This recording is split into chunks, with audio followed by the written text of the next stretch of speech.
안녕하세요. 재밌고 흥미로운 사연을 찾으러 오신 여러분들 정말 반갑습니다. 오늘도 세 가지의 이야기가 준비되어 있습니다. 나가지 마시고 끝까지 집중해서 들어주세요. 그럼 바로 시작해 볼게요. 저는 톡톡사연 한이입니다.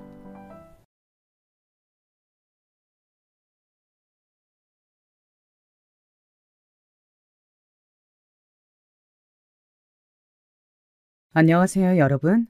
저는 서울 사는 30대 여자입니다. 오늘은 제게 일어난 기막힌 사연을 제보하려고 해요. 어렸을 때부터 참 다사다난했던 제 인생에도 가장 놀라운 일이었답니다.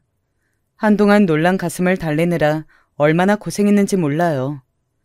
아직도 길을 걷다 비슷한 사람을 보면 놀라서 심장이 뛰더라고요.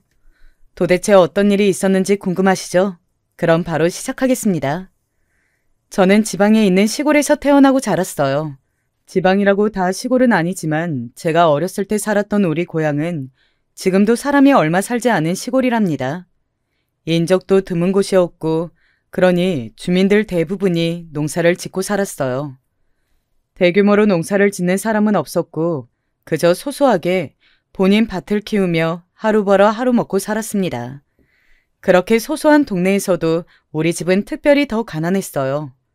조부모부터 이어진 가난이 우리 부모님에게까지 영향을 미친 거였습니다. 안 그래도 마을 자체에 딱히 먹을 것이 별로 없었는데 우리 집은 여동생과 제가 너무 못 먹어서 영양실조가 걸릴 정도였습니다. 학교에 입학하면서 다른 친구들을 봤을 때 얼마나 부러웠는지 몰라요. 겨울에는 집안이 더 추울 정도로 창문이 제 역할을 하지 못했습니다. 비가 많이 오면 그대로 천장에서 물이 새서 잠을 제대로 잘 수도 없었어요.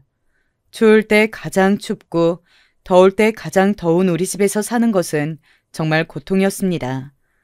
그래서 어렸을 때 제 소원은 바로 이런 가난한 집을 탈출하는 거였어요. 그러다 우연히 그런 제 소원이 이루어지게 되었습니다. 불행하게도 좋은 사건으로 그렇게 된 것은 전혀 아니에요. 바로 아버지가 갑자기 밭에서 일하다 열사병으로 돌아가셨습니다. 우리 집은 우리 소유의 밭도 없어서 남의 집 밭에서 일하고 그 돈을 받는 구조였거든요. 아버지가 돌아가시고 그 주인집은 아버지가 자기들 밭에서 일하다 죽었다고 우리 가족을 싫어했습니다. 괜히 죽어서 본인 가족이 억울하게 소문이 났다고 그러더라고요. 그러면서 우리 엄마가 그 밭에서 일하지 못하도록 했어요. 거기서 멈추지 않고 아예 우리 가족을 마을에서 일하지 못하게 만들었습니다. 워낙 작은 마을이고 그 밭주인이 그나마 밭이 제일 커서 영향력이 있었거든요. 한순간에 아버지가 예고도 없이 돌아가셔서 안 그래도 슬픈 우리는 마을에서 외면당하니 버틸 수가 없었습니다. 그렇다고 우리를 도와줄 친척이나 친구들이 있는 것도 아니었거든요. 그때 제 나이가 15살이었는데 결국 엄마는 저와 동생의 손을 잡고 그 마을을 떠났습니다. 유경아, 이제 우리는 옆 동네에 가서 살 거야. 여기는 그래도 나름 큰 도시니까 일자리도 많을 거고 우리를 미워하는 사람도 없을 거야. 아는 사람이 한 명도 없는 새로운 곳이니까 우리 셋이 서로 의지하며 살아야 해. 엄마가 없으면 언니인 유경이 네가 미경이 엄마야. 알겠지? 알겠어. 내가 엄마 일하러 가면 민경이 밥도 차려주고 공부도 시킬게. 그러니까 엄마는 나만 믿어. 내가 빨리 어른이 돼서 엄마가 더 힘들게 일하지 않도록 노력할게. 그렇게 근처 큰 도시로 이주한 우리 여자 셋은 서로를 의지하며 살았습니다. 가진 것이 아무것도 없어서 엄마는 이사 오고 바로 다음 날부터 공장에 가서 일하기 시작했어요. 자동차 용품을 만드는 공장이었는데 여자가 하기 힘든 일이라 피하는 공장이었습니다. 하지만 그만큼 돈을 많이 줬기 때문에 엄마는 힘들어도 우리 자매를 키우려고 이를 악물고 일하셨어요. 엄마가 벌어오는 돈으로 비록 반지하 단칸방이었어도 우리 자매는 행복했습니다. 엄마가 퇴근하면 그때까지 기다렸다가 같이 공장에서 간식으로 나눠주는 빵을 먹었어요. 가난해도 셋이 얼마나 서로 의지했는지 모릅니다. 엄마는 우리 자매가 밥을 굶는 것은 도저히 볼 수 없다고 아파도 일을 꼭 나가셨어요. 온몸에 파스를 붙이고 아파서 잠을 제대로 잘 수 없는 몸이어도 일을 나갔습니다. 그런 엄마를 보고 저도 학교에 다니면서 어린 동생을 제가 엄마처럼 돌보았습니다. 그런데 하늘이 너무 무심하더라고요. 바로 우리 가족에게 예상하지 못한 불행이 한 번 더 찾아오게 되었습니다. 그때는 제가 18살이었고 학교에서 열심히 공부하고 있는데 갑자기 담임 선생님이 저를 급하게 부르셨어요. 20대 젊은 초임 선생님이셨는데 선생님은 제게 교무실에서 울면서 엄마가 돌아가셨다고 하더라고요. 오히려 소식을 전하는 선생님이 저보다 더 우시면서 안타까워하셨습니다. 선생님의 손을 잡고 병원에 갔더니 엄마는 제가 오기 전까지 눈을 감지 못하고 계셨어요. 공장 기계에 깔린 엄마의 몸과 얼굴이 너무나도 고통스러워 보였습니다. 엄마, 나 왔어. 내가 민경이 어떻게든 끝까지 내 인생 포기하고 책임질 테니까 걱정하지 말고 하늘로 가. 아빠랑 우리가 어떻게 사는지 지켜봐줘. 엄마, 사랑해. 그동안 우리 키우느라 혼자 너무 고생 많았어. 제가 저렇게 말하자 엄마는 그제야 눈을 감으셨어요. 그리고 공장 사장님과 선생님의 도움으로 장례식을 치르니 현실이 제 눈앞으로 다가왔습니다. 엄마에게 말은 당당하게 했어도 너무 막막해서 눈물조차 나오지 않았어요. 한순간에 부모가 없는 고아가 된 저는 미성년자였고 동생은 겨우 10살이었습니다. 저도 어렸지만 저보다 훨씬 더 어린 동생을 돌보는 보호자가 된 저는 일단 학교를 그만두려고 했어요. 선생님은 그래도 사회에서 고등학교 중퇴와 졸업은 처우가 다르다고 무조건 학교에 다니라고 하셨어요. 또 그때 엄마가 다녔던 공장 사장님이 위로금을 주신 게 있었거든요. 그걸로 선생님이 도와줄 테니 일단 고등학교는 다니라고 하셨습니다. 그런데 어렸던 저는 제가 학교에 있는 시간에 조금이라도 돈을 버는 게 낫다고 생각했어요. 위로금이 있어도 월세 몇 달을 내면 사라지는 돈이었거든요. 반지하 단칸방이어도 그 집마저 없어지면 정말로 저는 동생과 길바닥에서 자야 하는 상황이었습니다. 우리를 도와줄 친척도 없었고 사회가 냉정하다는 것은 이미 알고 있었거든요. 막말로 제가 공부라도 잘했으면 버텼을 텐데 그러지도 않아서 고등학교를 자퇴하게 되었습니다. 또 제가 그만둘 수밖에 없었던 이유는 바로 동생이었어요. 동생은 엄마까지 하늘로 가자 심한 불안 증세를 보이기 시작했거든요. 밤에도 자다가 몇 번이나 깨고 밥도 제대로 먹지 않았습니다. 저는 이러다 동생까지 잘못되면 인생을 살 이유가 없었어요. 그래서 학교를 그만두고 동생이 학교에 간 시간 동안에 조금씩 일하기 시작했습니다. 물론 제가 미성년자라서 저를 직원으로 고용하는 사업장이 많지는 않았어요. 그러다 겨우 사정해서 집과 가까운 곳에 있는 고깃집에서 일을 구하게 되었습니다. 그 고깃집은 다른 곳보다 돈을 더 주는 곳이었어요. 구할 때는 그 돈에 눈이 멀어 제발 뽑아달라고 사정할 정도였습니다. 그런데 막상 일을 시작하니 왜 그렇게 돈을 많이 주는지 알게 되었어요. 고깃집의 주방에서 반찬도 만들고 주문도 받고 무거운 수출 들고 나르고 계산까지 너무 힘들었습니다. 사장님이 굉장히 깐깐해서 조금이라도 실수하면 크게 화를 내셨어요. 심지어 계산을 제가 잘못하는 경우가 있으면 제 월급에서 깎기도 했습니다. 사장님은 여자였고 중년이었는데 손님들에게는 천사처럼 친절했지만 일하는 직원들에게는 너무 별로였어요. 그래서 오래 일한 사람이 없었죠. 저는 돈을 많이 주니까 울며 겨자 먹기로 버티고 있었습니다. 그러다 시간이 흘러 어느덧 제가 그 가게에서 3년을 일하고 나니 성인이 되었어요. 일은 여전히 힘들었고 사장님 밑에서 일하는 것도 버거웠지만 그만큼 돈을 주니까 월세도 내고 동생도 키울 수 있었습니다. 부모 없이 자랐다는 소리를 듣게 하기 싫어 동생에게 최선을 다했어요. 용돈도 주면서 친구들과 학교 끝나고 떡볶이도 먹을 수 있게 해줬고 학용품이나 옷, 신발도 제 것은 사지 않아도 늘 동생 것은 챙겨주었습니다. 그렇게 평생 제 인생은 포기하고 동생을 위해 살려고 했는데 예상하지 못한 일이 일어났어요.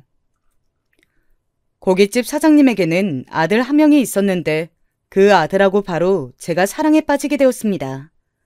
아들은 저보다 4살 많았고 처음 일할 때부터 알던 사이였는데 제가 성인이 되자 적극적으로 구애하더라고요.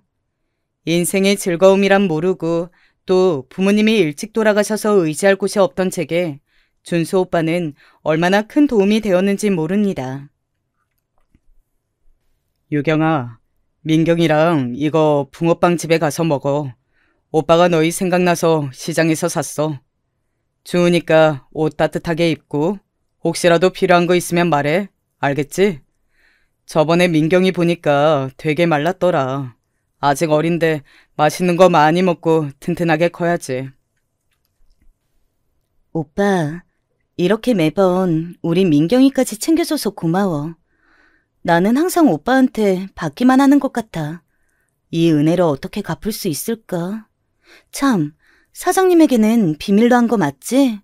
사장님이 알면 나 잘릴 거야. 그러니까 반드시 비밀로 해. 준수 오빠는 세심하게 늘 우리 동생까지 챙겨줬어요. 이런 우리의 연애는 사장님께 비밀로 하고 몰래 만났습니다. 사장님이 남편의 일찍 여의고 하나밖에 없는 아들에게 의지가 심했거든요.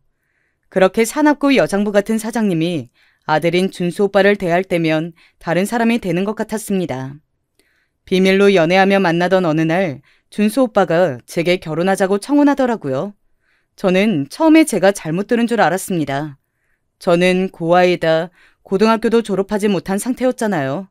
게다가 어린 동생을 돌봐야 하고 준수 오빠의 어머니가 하는 가게에서 일하던 상태였죠. 물론 제가 조건이 안 좋은 것도 알고 있는데 저는 또 준수 오빠와 무조건 결혼하고 싶은 마음이 들었어요. 왜냐하면 오빠와 있으면 그때는 너무 행복했고 무엇보다 우리 민경이를 잘 챙겨주었으니까요. 그래서 사장님께 우리가 결혼할 예정이라고 말했는데 사장님은 그 말을 듣자마자 놀란 표정을 짓더니 그 자리에서 저를 자르셨어요. 저는 결혼 허락을 받으러 갔다가 졸지에 일까지 잃게 되었습니다. 뭐? 결혼? 아들, 내가 너를 혼자 이렇게 식당하면서 힘들게 키웠는데 만날 여자가 없어서 지금 고아에다 중졸인 여자를 만나? 유경이 너도 너무 괘씸하다. 내가 너 이 가게에서 몇 년을 일하게 했는데 내 아들을 꼬셔서 이 가게까지 먹으려고 한 거지? 어림도 없어. 꿈도 꾸지 마. 너 당장 내일부터 나오지 마. 이 배응만덕한 년 같으니라고. 엄마, 나한테 맨날 이 가게 물려받으라고 했잖아. 유경이도 여기서 일 오래 했으니까 나랑 유경이랑 물려받으면 오히려 좋은 거 아니야? 예쁘고 똑똑한 다른 여자도 많지. 그런데 나는 유경이처럼 이렇게 생활력 있는 착한 여자가 좋아. 됐다. 더 들을 필요도 없어. 듣기도 싫어. 너희는 당장 헤어져. 결혼이고 뭐고 내 앞에서 썩 꺼지라고. 유경이 너 앞으로 내 눈앞에 띄기만 해. 어휴, 내가 호랑이 새끼를 키웠지. 순진한 척 뒤에서는 우리 아들을 꼬시고 있었어? 아유, 괘씸해라. 사장님은 예상대로 우리 결혼을 무척이나 반대하셨어요. 그러면서 제가 다음날 일하러 가자 잘렸는데 왜 왔냐 하면서 내쫓으셨습니다. 가게에 있던 직원들이 말릴 정도로 과격하게 저를 쫓아냈어요. 하지만 사장님이 그렇게 나올수록 준수 오빠와 저는 사랑에 더 빠졌습니다. 원래 주변에서 반대하면 더 사랑이 깊어지잖아요. 오빠와 저는 사장님의 눈을 피해 오히려 더 견고한 관계가 되었습니다. 그러자 급기야 사장님이 제가 사는 단칸방에 찾아오셨어요. 그러면서 제게 화를 내기 시작했습니다. 제 머리채까지 잡으면서 집주인 아줌마가 그만하라고 하는데도 저를 천하의 나쁜 사람으로 만들더라고요. 이런 사태가 지속되자 준수 오빠는 저와 결혼하게 해준다면 고깃집을 물려받겠다고 약속했어요. 원래 오빠는 고깃집을 물려받을 생각이 없었거든요. 하지만 저와 결혼하게 된다면 사장님의 고깃집을 물려받겠다고 하니까 사장님도 조금 누그러졌습니다. 그러다 결혼을 본격적으로 하게 된 계기가 발생했어요. 한창 결혼을 주제로 사장님과 갈등이 있었을 때 사장님이 길을 걷다 크게 넘어져서 허리를 다치게 되었어요. 생각보다 크게 다쳐서 한동안 입원한 상태로 있어야 할 정도였죠. 병원에서는 당분간은 움직이지 말라고 해서 그때 저와 준수 오빠가 고깃집에 나가 일했어요.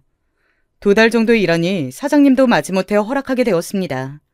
어차피 몸이 안 좋아서 사장님이 가게에 예전처럼 나갈 수가 없었거든요. 저는 뒤에 일어날 일도 모르고 그저 결혼하게 되어 얼마나 기뻤는지 몰라요. 왜냐하면 결혼하고 제게 일어난 일은 지금 생각해도 너무 힘든 일이거든요. 결혼 후 저는 동생을 데리고 시댁으로 들어가서 살게 되었습니다. 그때는 좁고 어두운 반지하를 탈출해서 아파트로 가니까 그게 너무 좋았어요. 동생이 그때 사춘기라 반지하에 산다고 놀림을 받기도 했는데 아파트에 살면 놀림을 받지 않아도 되니까요. 그런데 결혼식을 올리고 바로 다음 날부터 저는 시어머니의 시집살이를 제대로 당하게 되었습니다. 우리 아들은 잠이 많으니까 네가 새벽에 가서 준비해라. 재료 들어오면 그거 받고 미리 손님 받을 준비해. 이미 가게에서 일해봤으니까 알지? 괜히 우리 아들 괴롭히지 말고 일해본 네가 해. 그리고 집에 오면 밀린 집안일도 싹 하고 꾀부릴 생각은 하지도 마. 시어머니는 같이 살자 저를 마치 시댁의 종처럼 부리기 시작했어요. 결혼한 게 아니고 제가 식모로 취업한 기분이 들었습니다. 허리가 아프다며 시어머니는 집안일을 전혀 하지 않았어요. 새벽에 일어나서 집안일하고 가게로 가서 영업 준비하고 일하다 집에 오면 또 집안일이 저를 기다리고 있었습니다. 시어머니는 본인이 먹은 과자 봉지도 치우지 않았어요. 종일 고깃집에서 몸을 갈아 일하면 저는 온몸이 아프고 힘들었습니다. 그런데 그런 몸을 이끌고 온 제게 시어머니는 오히려 구박하며 집안꼴이 이게 뭐냐고 화내기까지 했어요. 여기서 남편이 제 편을 들어주었으면 좋았을 텐데 남편은 결혼하고 조금씩 바뀌기 시작했습니다. 제가 서운한 마음에 시어머니 흉을 보면 왜 자기 엄마를 욕하냐고 화내더라고요. 결혼 전에는 그렇게 저만 보던 사람이 결혼하고 조금씩 바뀌는 모습을 보고 속상했습니다. 고깃집을 물려받기로 한 사람은 바로 남편이었는데 막상 남편은 가게에 잘 나오지도 않았어요. 시어머니는 고깃집 일이 힘드니까 남편을 우리 가게로 보내지 않았고 남편도 얼굴을 비추는 날이 적었습니다. 막상 나와도 앉아서 텔레비전을 보거나 혼자 구석에서 엎드려서 잠자는 모습에 저도 남편을 부르기가 예매했어요. 그러다 한 사건이 발생했습니다. 그날은 연말이었고 유독 회식이 많았던 날이에요. 주변 회사에서 회식을 계속해서 일하던 직원을 다 불렀는데도 손이 모자랐습니다. 대기 인원까지 가게 밖으로 줄지어서 있었고 너무 바빠 정신이 없던 상태였죠. 그래서 제가 집에 급하게 전화를 걸게 되었습니다. 어머니, 지금 혹시 바쁘세요? 너무 죄송한데 남편은 어디 있어요? 집에 있으면 지금 바로 가게로 보내주세요. 하필 오늘 회식 단체 손님이 몰려서 일할 사람이 부족해요. 도저히 지금 인원으로는 일할 수가 없어요. 부탁드려요. 태연하게 텔레비전을 보다 전화를 받은 시어머니에게 상황을 설명했고 남편이 오길 기다렸습니다. 그래도 본인이 물려받을 가게니까 올 거라고 저는 생각했어요. 남편은 전날 친구들과 술을 마시고 집에서 퍼즐로 자고 있었거든요. 그런데 잠시 후에 가게로 들어온 사람을 보고 저는 깜짝 놀랐습니다. 우리 가게에 온 사람은 바로 남편이 아니고 제 여동생이었어요. 학교에 다녀왔더니 교복을 벗기도 전에 시어머니가 보내서 왔다고 하더라고요. 저는 그런 동생을 보고 너무 속상하기도 하고 화가 났습니다. 그래도 사람이 너무 급하니 동생에게 손님에게 주문받는 일을 시켰어요. 제가 열심히 일하는 이유가 바로 동생 때문이었는데 속이 상하더라고요. 그런데 더 화가 났던 것은 집에 갔더니 시어머니와 남편이 거실에 누워서 텔레비전을 편하게 보고 있더라고요. 남편은 제게 태연하게 배고프니까 밥을 차려달라는 모습에 할 말을 잃었습니다. 시어머니도 아무리 바빠도 남편 밥은 챙겼어야지. 제게 이렇게 늦게 들어오면 안 된다고 하셨어요. 제가 일부러 늦은 것도 아니고 일하다 늦은 건데 이런 말을 들으니 속상했습니다. 심지어 저는 결혼 전에 일할 때는 월급이라도 받았지. 결혼하고 일하는 것은 정당하게 돈을 받지도 않았어요. 가게 매출은 그때까지 시어머니가 사장님으로 되어 있어서 죄다 시어머니의 통장으로 들어갔거든요. 저는 겨우 시장에 가서 장을 볼 수 있는 소에게 돈을 받았습니다. 제가 이렇게 속상하지만 이혼할 수 없었던 이유는 바로 아이러니하게도 동생 때문이었어요. 당장 이혼하면 동생을 데리고 갈 곳이 없었거든요. 그동안 일하며 모았던 돈은 동생을 돌보고 월세를 내면 남는 게 없었죠. 현실적으로 몰래 돈이라도 모으려면 고깃집을 나가면 안 되는데 시어머니는 하루라도 제가 쉬고 싶어 하면 배응만덕하다고 절대 못 쉬게 했어요. 그렇게 가게를 나가는 것도 힘들었는데 제가 시댁에서 제일 힘들었던 것은 바로 명절이었어요.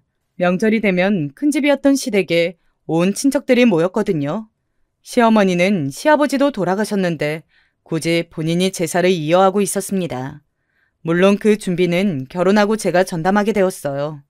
시아버지 쪽의 친척들은 그래도 제게 큰 관심이 없어서 괜찮았는데 힘들었던 것은 바로 시어머니의 친정이었습니다. 명절 준비를 혼자 하느라 힘들었는데 그 힘든 몸을 이끌고 시어머니를 따라 시어머니의 친정에 가면 저는 거기서도 종처럼 일해야 했거든요. 심지어 온갖 참견과 오지랖에 머리가 아플 지경이었습니다. 너는 결혼한 지 그래도 1년이 됐는데 어떻게 소식이 없니? 원래 남자는 여자하기 나름이라고 하잖아.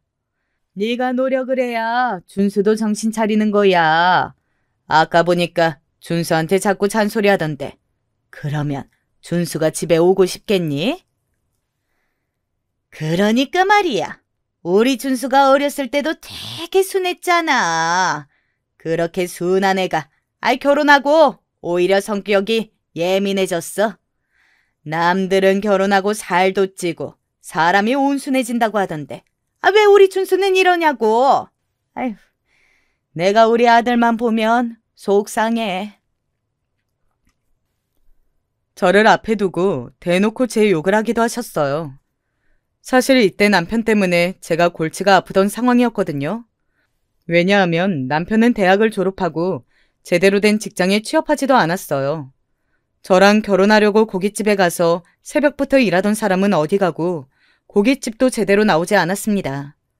그러면서 본인 친구들과 만나 술은 매일같이 마셨고 시어머니조차 그런 남편이 뭐가 불쌍한지 매출이 들어오면 그걸 남편에게 바로 주었어요. 저는 일하고 돈을 제대로 못 받는 것도 화가 나는데 그 돈을 남편이 친구들과 술 마시느라 탕진하니까 더 화가 났죠. 그런데 남편은 여기서 멈추지 않고 더 나아가 도박까지 하며 돌아다녔습니다. 동네에서 소소하게 도박을 시작하더니 급기야 집에도 들어오지 않았어요. 당연히 화가 난 저는 남편에게 뭐라 하는 날이 늘어났습니다. 시어머니는 그런 남편이 뭐가 안쓰러운지 결혼하고 본인 아들이 이상해졌다고 제 탓을 하기 바빴습니다. 본인 친정에 가면 그렇게 자기 여동생과 저를 욕하더라고요. 제가 새벽부터 나가서 일한 돈을 남편이 밖에 가서 술 마시고 도박하는데 어떤 아내가 좋아하겠어요. 그래서 저는 오히려 아이가 생기지 않은 것이 한편으로는 다행이라고 생각할 정도였습니다. 여동생이 성인이 되면 이혼하고 시댁에서 나갈 생각을 했거든요. 하지만 저도 사람인지라 당연히 당하기만 했던 것은 아니에요. 오히려 이런 관계를 뒤집는 계기가 발생했습니다. 제가 앞서 말했듯 혼자 집안일부터 고깃집까지 일하려니 몸이 너무 힘들더라고요. 힘들어도 편하게 쉴 수가 없으니 계절이 바뀌는 환절기에 감기에 크게 걸리게 되었습니다. 열이 펄펄 나고 약을 먹어도 몸이 나아지지 않았어요. 병원에서 의사도 제게 집에서 푹 쉬라고 할 정도였죠. 그런데 시어머니는 그런 제가 몸이 아파 가게에 못 나간다고 했더니 대놓고 제 앞에서 꾀병이라고 하더라고요. 어머니, 저한테 너무하신 거 아니에요? 꾀병이라고요? 저 병원에서도 주사 놔주면서 집에서 며칠 동안은 꼼짝도 하지 말고 쉬라고 했어요. 그런 저한테 꾀병이라고 하면 마음이 편하세요? 제가 이제껏 혼자 고생한 건 왜 모르세요? 어머, 너는 지금 그게 네 시어머니한테 할 말이야? 어디서 버릇없이 어른한테 그런 식으로 대해? 고 알아서 이런 예의를 알려주는 사람이 없었니? 너 이러면 어디 가서 욕먹어. 아무리 아파도 해야 할 일은 해야 하는 거야. 사지 멀쩡한 남편에게는 그런 말씀 절대 안 하시잖아요. 밖에서 도박하고 돌아다니는 어머니 아들한테나 그런 소리를 하세요. 아, 됐어요. 저 그냥 집안일이고 가게고 이혼하고 민경이 데리고 나갈게요. 알아서 하세요. 저 아프니까 방문도 열지 마세요. 알겠어요? 안 그래도 머리가 웅웅 울리면서 아팠는데 시어머니가 제게 꾀병이라고 하니 저는 순간 욱했어요. 그동안 아무리 힘들어도 절대 시어머니에게 싫은 소리를 했던 적이 없거든요. 그런데 사람이 아픈데도 저러니까 순간 서러움을 참을 수가 없었습니다. 시어머니에게 저렇게 소리를 치고 방문을 닫고 잠깐 못 들어오게 했어요. 그리고 약을 먹고 일부러 귀를 막고 잠들었습니다. 만약 제게 또 뭐라 하면 그때는 그냥 짐을 싸서 동생을 데리고 나오려고 했어요. 근데 웬일인지 제가 잠에서 깨서 거실로 나가니까 시어머니는 아무 말도 하지 않더라고요. 누가 봐도 아직 제게 화가 난 상태였지만 처음으로 제 입에서 이혼 얘기가 나오니 막상 아무 말도 못하는 모습에 웃겼습니다. 하긴 제가 이혼하고 나가면 손해는 시어머니와 남편이었거든요. 그 뒤로 저도 할 말이 있으면 더 참지 않고 강하게 나가게 되었습니다. 남편에게도 정신 차리라고 말하고 술 마시면서 친구들하고 놀 시간에 가게에 와서 일하라고 강하게 말했어요. 그러니 이제 나오는 신용은 보이더라고요. 그러다 사건이 발생하게 되었습니다.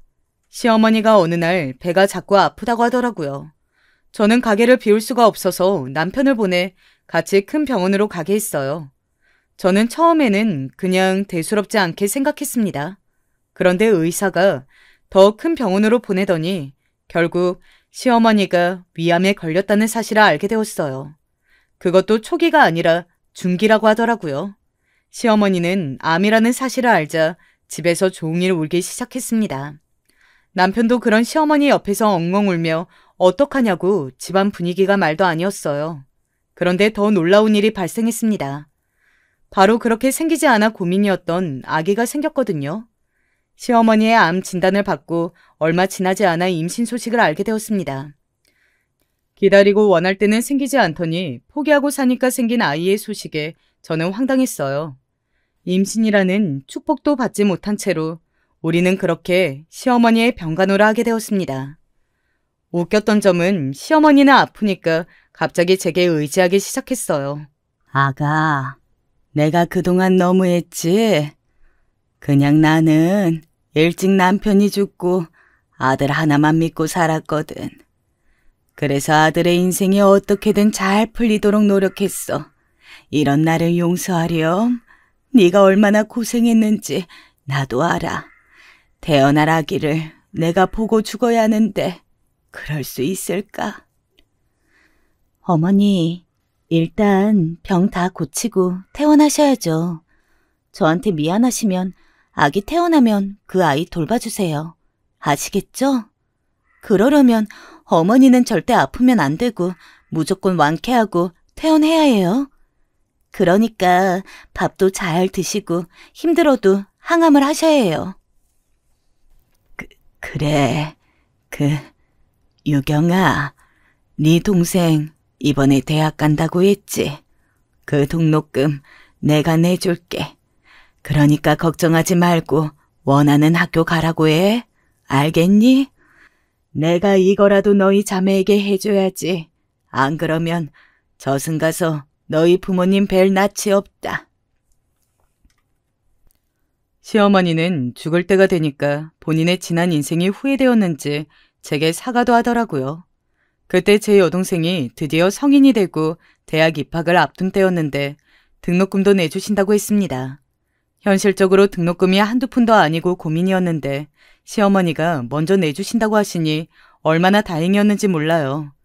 저는 따로 모은 돈이 없어서 동생에게 장학금을 받고 다니라고 낮은 대학을 가라고 하려고 했거든요.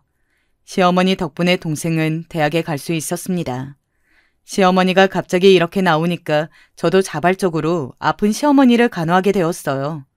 또 그래도 같이 살았던 정이 있는데 다 죽을 때가 되었다고 하니까 안쓰럽더라고요. 우리 부모님을 너무 갑자기 잃었던 기억이 있어서 시어머니만큼은 쉽게 보내고 싶지 않은 마음도 있었습니다. 저는 임신한 몸으로 시어머니를 돌봤는데 병원 간호사가 간호를 받아야 하는 사람이 간호하고 있다고 하더라고요. 실제로 저는 입덧이 너무 심하기도 했고 임신으로 인해 피로감도 쉽게 느끼고 있었습니다. 어지러움도 심했고 소화도 제대로 할 수가 없었어요. 병원에서도 안정을 취하는 게 우선이라고 할 정도였죠. 그런데도 저는 시어머니를 간호했습니다. 남편은 제가 시어머니를 간호하느라 고깃집을 갈 수가 없으니 본인이 가게에 나갔어요. 하지만 가끔 가보면 역시 익숙하지 않은지 가만히 앉아있거나 혹은 가게에도 없더라고요. 당연히 그런 남편이 마음에 들지 않았지만 너무 신경 써야 하는 일들이 많아 화를 낼 수도 없었습니다. 어머니, 보세요. 제 아기 태어났어요. 어머니가 그렇게 원하던 아들은 아니지만 그래도 예쁘죠. 빨리 낳으셔서 집에 와서 우리 딸하고 놀아주세요. 아셨죠? 엄마, 아프지 마. 유경이가 이렇게 엄마를 지극정성으로 간호하잖아. 이 정성을 봐서라도 죽으면 안 돼. 엄마가 손주 보는 게 소원이라고 했잖아. 그러니까 빨리 나와서 놀아줘야지. 아이가 태어나고 안타깝게도 시어머니의 증상은 더 안 좋아졌어요. 항암을 여러 번 하는데 안 그래도 시어머니의 몸이 약한 편이라 견디기 힘들어 하더라고요. 남편은 본인 엄마가 죽을 수도 있다는 것을 느꼈는지 시어머니를 보러 와서 엉엉 우는 날이 많았습니다. 그러면 저는 그런 남편이 또 안쓰러워서 시어머니를 열심히 돌봤어요. 아기를 낳고 제대로 조리도 못하고 갓난아기를 업고 시어머니를 돌봤습니다. 제가 그렇게 아기를 업고 다니니까 병원에서도 아주 유명인사가 되었어요. 하지만 슬프게도 이런 노력에도 시어머니는 도저히 증상이 나아지지 않았습니다. 병원에서도 나이가 있고 또 원래 아픈 곳들이 꽤 있어서 더 항암을 진행하는 것이 아무 의미가 없다고 하더라고요. 무엇보다도 어머니가 너무 고통스러워하셨습니다. 병간호하며 시어머니가 살아온 얘기를 듣는데 시어머니도 참 많이 고생했더라고요. 그렇게 우리 남편을 애지중지 키웠던 게 다 살면서 맺힌 한 때문이었습니다. 시어머니는 아들인 우리 남편보다 며느리인 제가 당신을 더 돌보자 제게 왜 그렇게 못되게 굴었는지 후회한다고 하셨어요. 결국 시어머니를 퇴원시키고 시댁으로 모시고 제가 더 돌봐왔습니다. 아기를 키우면서 암 환자를 돌보는 게 절대 쉬운 일이 아니더라고요. 대학생이 된 동생이 저를 도와주지 않았다면 혼자 그 힘든 시기를 견딜 수가 없었을 거예요. 남편은 고깃집에서 일한다고 얼굴도 제대로 볼 수 없었습니다. 저는 이런 시련과 고통의 시간이 지나면 남편과 우리 딸과 같이 행복하게 살 수 있을 거라고 혼자 생각했어요. 그래서 나중에 후회하지 않도록 더 시어머니를 열심히 돌보았습니다. 그런데 제게 다가온 현실은 전혀 그렇지 않았습니다. 시어머니는 우리 아이가 4살이 되었을 때 돌아가셨어요. 병원에서 의사도 오래 살지 못할 거라고 했는데 예상보다 더 늦게 돌아가셨습니다. 시어머니는 돌아가시기 직전에 제 손을 꼭 잡고 계셨어요. 마지막엔 당신 아들보다 저를 더 의지하셨거든요. 그러면서 힘들게 말했던 마지막 말은 바로 고깃집이었습니다.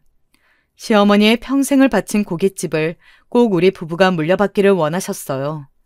저는 그래서 시어머니가 돌아가시고 장례를 치르고 고깃집에 다시 나가 일했습니다. 오랜만에 간 식당에는 직원들이 많이 바뀌어 있었어요. 게다가 남편이 도대체 어떻게 일했던 건지 가게가 난장판이었습니다.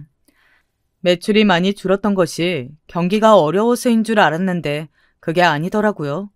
운영을 이런 식으로 하니까 오랜 단골도 발길을 끄는 것이었어요. 그런 가게를 다시 손님들이 많이 찾는 가게로 만들려고 얼마나 많이 노력했는지 모릅니다. 아이를 어린이집에 보내고 혼자 밑반찬부터 다시 새로 만들었어요. 불친절한 직원도 자르고 예전에 일했던 직원들에게 연락해서 다시 일해달라고 사정도 했습니다. 남편은 본인 친구들이나 아는 형들하고 채소나 고기를 질도 안 좋은 것으로 거래했더라고요. 그래서 그것도 다 바꾸었어요.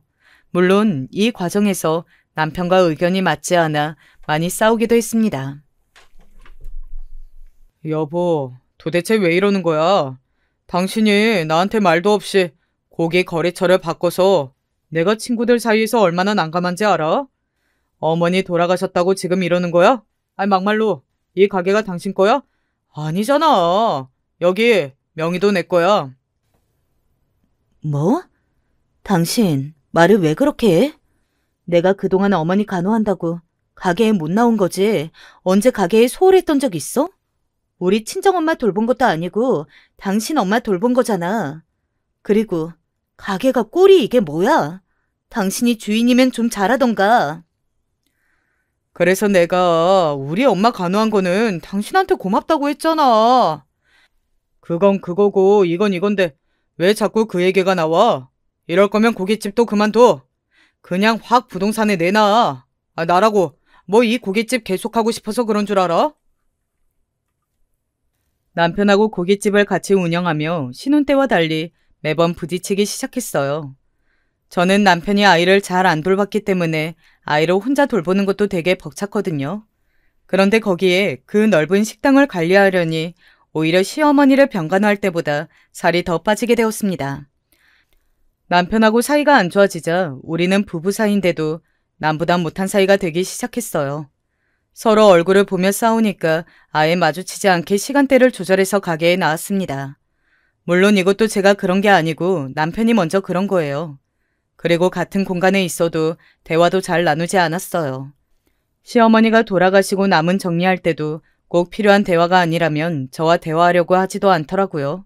한편 가게는 제가 손대기 시작하자 차츰 예전같이 잘 되기 시작했습니다. 여동생은 제게 어차피 명의도 제 명의가 아니니까 대충 하라고 하더라고요. 하지만 제 성격상 그리고 돌아가신 시어머니의 유언도 그렇고 대충 할 수가 없었습니다. 점점 매출이 좋아지자 남편하고 관계도 아주 심각할 때보다는 나아지기 시작했어요. 한동안은 마주쳐도 서로 눈도 마주치지 않고 지나갔는데 가게에 손님이 많아지자 남편은 기분이 좋은지 예전처럼 냉랭한 태도는 아니었어요. 저는 내심 그런 남편을 보면서 우리의 관계가 나아질 거라고 기대했습니다. 또 제가 아이가 태어났을 때 그리고 그 이후에 시어머니를 간호하느라 제가 아이를 계속 데리고 있어서 아이가 남편하고 친한 편이 아니었어요. 둘이 아빠와 딸 사이인데 딸이 특히 남편을 너무 어색하게 대했습니다. 차라리 아파트 경비실 아저씨와 더 친밀한 사이였어요. 저는 가정의 평화를 위해 제가 화가 나는 일이 있어도 그냥 꾹 참고 또 아이와 남편이 친해지게 하려고 캠핑도 하고 놀이공원도 같이 갔습니다. 그런데 남편은 그것도 한두 번이지 나중에는 대놓고 귀찮은 티를 내더라고요. 아이와 같이 공원에 가서 도시락을 먹자고 해도 귀찮고 힘들다고 다 거절했어요.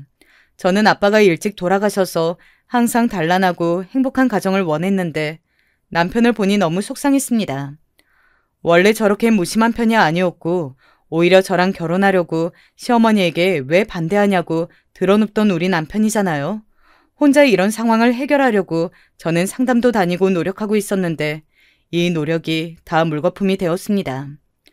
저는 아무리 그래도 남편이 제게 그럴 줄은 몰랐어요. 사람이라면 절대 그러지 않아야 한다고 생각하는 제가 이상한 사람이 된 기분이 들었습니다. 도대체 어떤 일이 일어났는지 궁금하시죠? 시작은 바로 우리 고깃집 직원의 말이었어요. 그 직원은 예전에 제가 결혼하기 전에 아르바이트로 일할 때부터 저랑 알던 직원이었습니다. 어렸던 제게 참 많은 것을 알려준 언니라서 제가 평소에도 그 언니를 많이 챙겨주었어요. 제가 시어머니 병간호를 하느라 가게에 없을 때 남편이 일방적으로 자른 것을 다시 연락해서 사과하고 데려온 직원이었습니다. 오래 본 직원이라 개인적으로 힘든 일이 있을 때도 제가 따로 도와줬거든요. 그때도 그 직원이 아버지가 돌아가셔서 부조금으로 제가 100만 원을 보냈더니 감사 인사를 하며 제게 말했습니다.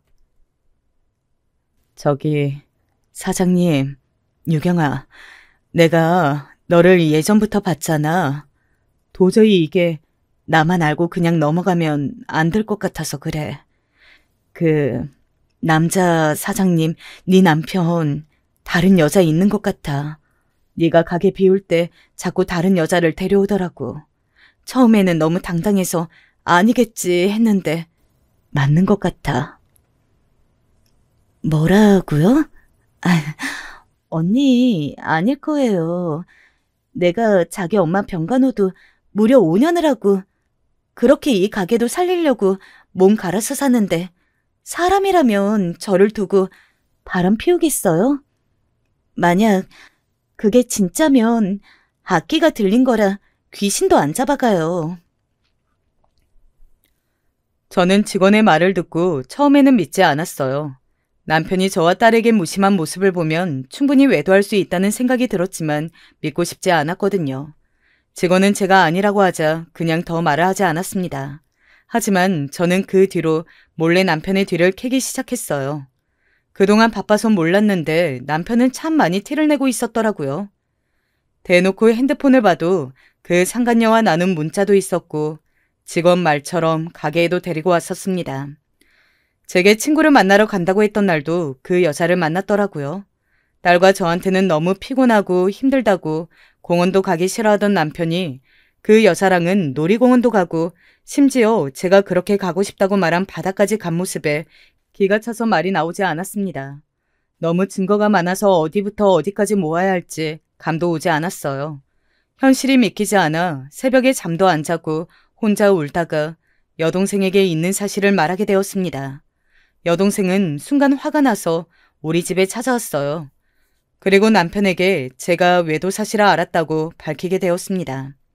여동생도 옆에서 저를 도와 같이 따졌는데 남편의 태도에 저는 더 절망했어요. 적어도 사람이라면 제게 미안함은 있을 줄 알았는데 남편은 미안함은커녕 오히려 당당한 태도였어요. 마치 바람은 제가 피운 것 같은 태도였습니다. 아, 그래서 어쩌라고. 이혼해, 이혼하라고. 야, 그리고 너는 자꾸 우리 엄마 병간호한 거 걸고 넘어지는데 그것도 민경이 대학 등록금 받아서 그런 거잖아. 안 그래? 우리 엄마가 등록금 안 줬으면 너도 그렇게 간호 안 했을 거면서 무슨 자원봉사한 것처럼 말해? 어이가 없다.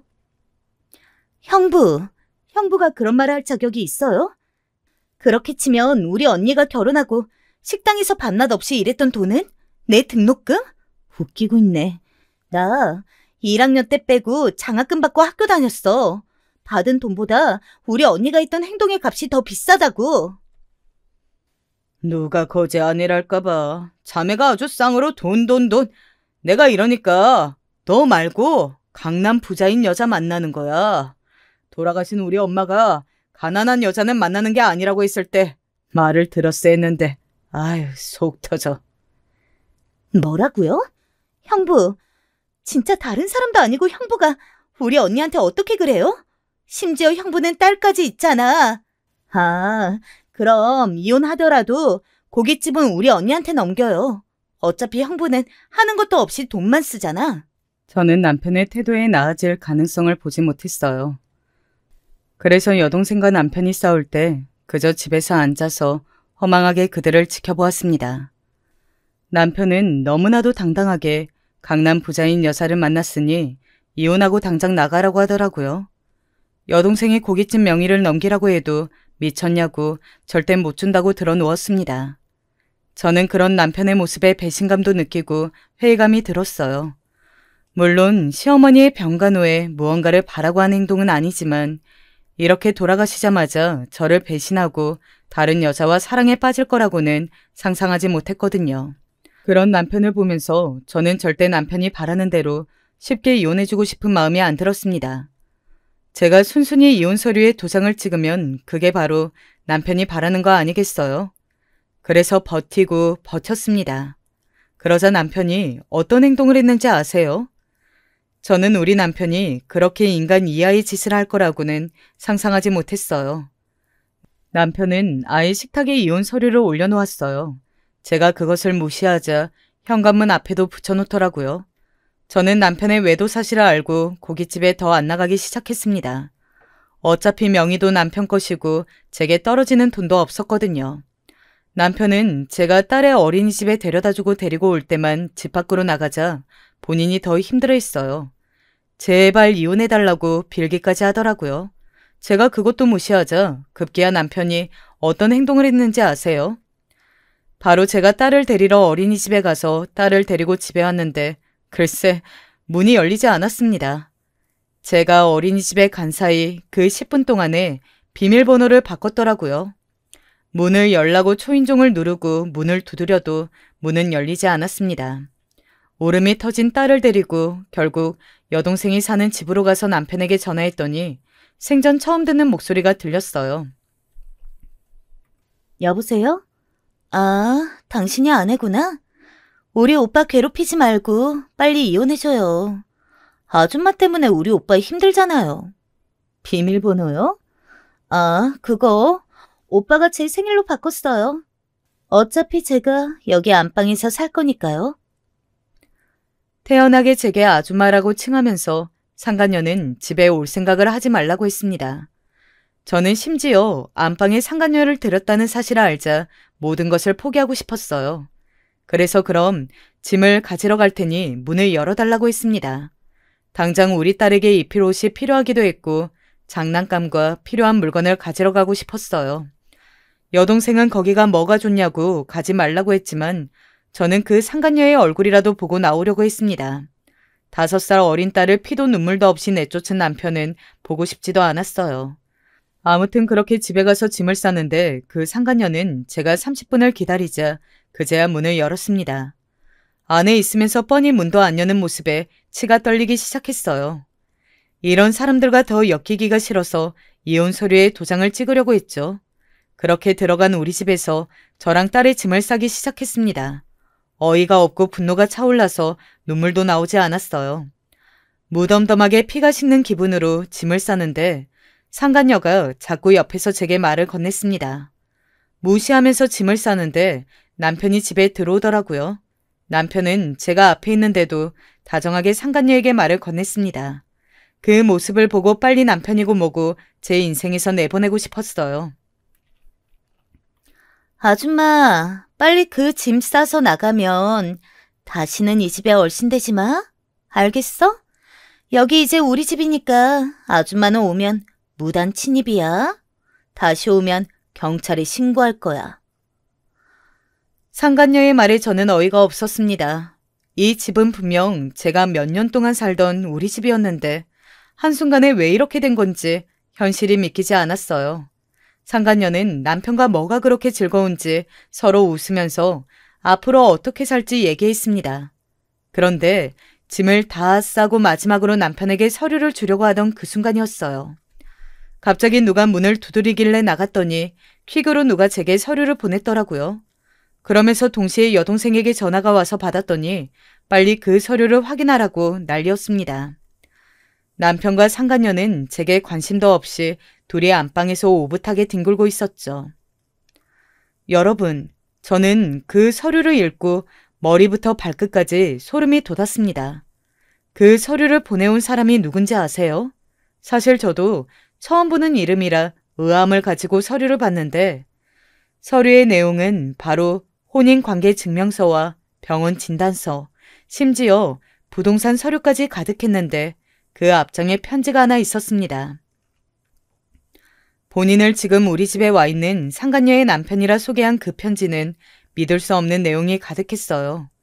알고 봤더니 상간녀는 강남 부잣집 딸이 아니고 지독하게 가난해서 빚이 가득한 사람이었습니다.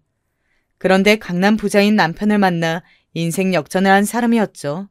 그 남편이 갑자기 뇌출혈로 쓰러져 병원 신세를 지자 남편 재산으로 혼자 놀러 다니고 쇼핑하면서 자기 돈처럼 썼다고 해요. 심지어 병원에서 수술을 권유했을 때도 거절하면서 남편을 병원에 일부러 입원시켰대요. 그 과정에서 우리 남편을 만난 거였습니다. 상간녀는 상간녀의 남편이 영원히 병원에서 눈을 뜨지 못할 거라고 생각했나 봐요.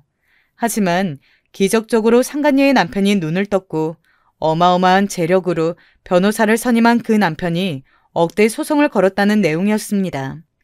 그러면서 제게 절대 이혼 서류에 도장을 찍지 말라고 하더라고요. 본인이 그 두 잡놈들을 잡아서 교도소에 넣을 거니까 제게 가만히 있으라는 말을 했습니다. 그리고 번호 하나를 남기면서 따로 연락달라는 말에 저는 조용히 짐을 챙겨 집을 나왔습니다. 예, 저는 몸이 다 회복되지는 않았는데 그래도 정신은 나름 멀쩡합니다. 저는 제가 누워있을 때도 병원에 한번 오지 않고 제 돈으로 그렇게 바람을 피우고 돌아다녔던 아내를 용서할 마음이 없어요. 변호사 선임해서 끝까지 갈 겁니다. 그러니 유경 씨는 가만히 계세요. 유경 씨도 변호사 선임하세요. 그 돈은 제가 드릴 거고 당분간 생활할 돈도 드릴게요. 상간녀의 남편은 그러면서 제게 생활비까지 주면서 자기가 소송으로 단순히 이혼 소송뿐만이 아니고 인생을 망하게 할 거라 당당하게 말했습니다. 저는 그래서 동생 집에서 딸을 키우며 그 생활비로 기다렸더니 시간이 흘러 결과를 알게 되었어요. 이혼은 당연히 했고 남편은 제게 위자료를 주어야 한다는 결론이 나왔습니다. 그것뿐만이 아니고 남편은 고깃집까지 닫게 되었어요. 상간녀 남편이 알아보고 구청에 신고를 엄청나게 해서 도저히 운영할 수가 없도록 했다고 하더라고요. 그것도 남편이 운영을 이상하게 법을 어기면서 했기 때문에 다 돌려받은 거였습니다. 상간녀도 빈털터리로 쫓겨나고 둘은 가진 것도 없이 망한 인생이 되었어요. 저는 그 사이에 남편과 상간녀에게 연락이 오기도 했습니다. 유경아, 내가 미안해. 진짜 내가 미쳤었나 봐. 제발 용서해주면 안 될까? 응? 우리 다시 합치자. 이혼하지 말고 내가 평생 너한테 잘할게. 나 지금 고깃집도 망하고 온갖 소송에 다 걸렸어. 제발 살려줘. 그러게, 나한테 잘했어야지. 어리고 예쁘고 돈 많은 여자 만나서 나 무시할 때는 언제고. 왜 이래? 나는 당신하고 할 말 없어. 알아서 네 인생 살아. 나는 우리 딸하고 여동생하고 행복하게 살 거야. 당연히 매몰차게 거절했고 저는 그 뒤로 새로 일도 구해서 열심히 일하면서 딸을 키우고 있어요. 여동생이 말하길 제가 착하게 살아서 하늘이 도운 거라고 하더라고요. 저도 감사하게 생각하면서 딸을 키우도록 하려고요. 여기까지가 제가 준비한 사연입니다. 여러분 재밌게 들으셨나요? 끝까지 들어주셔서 감사합니다.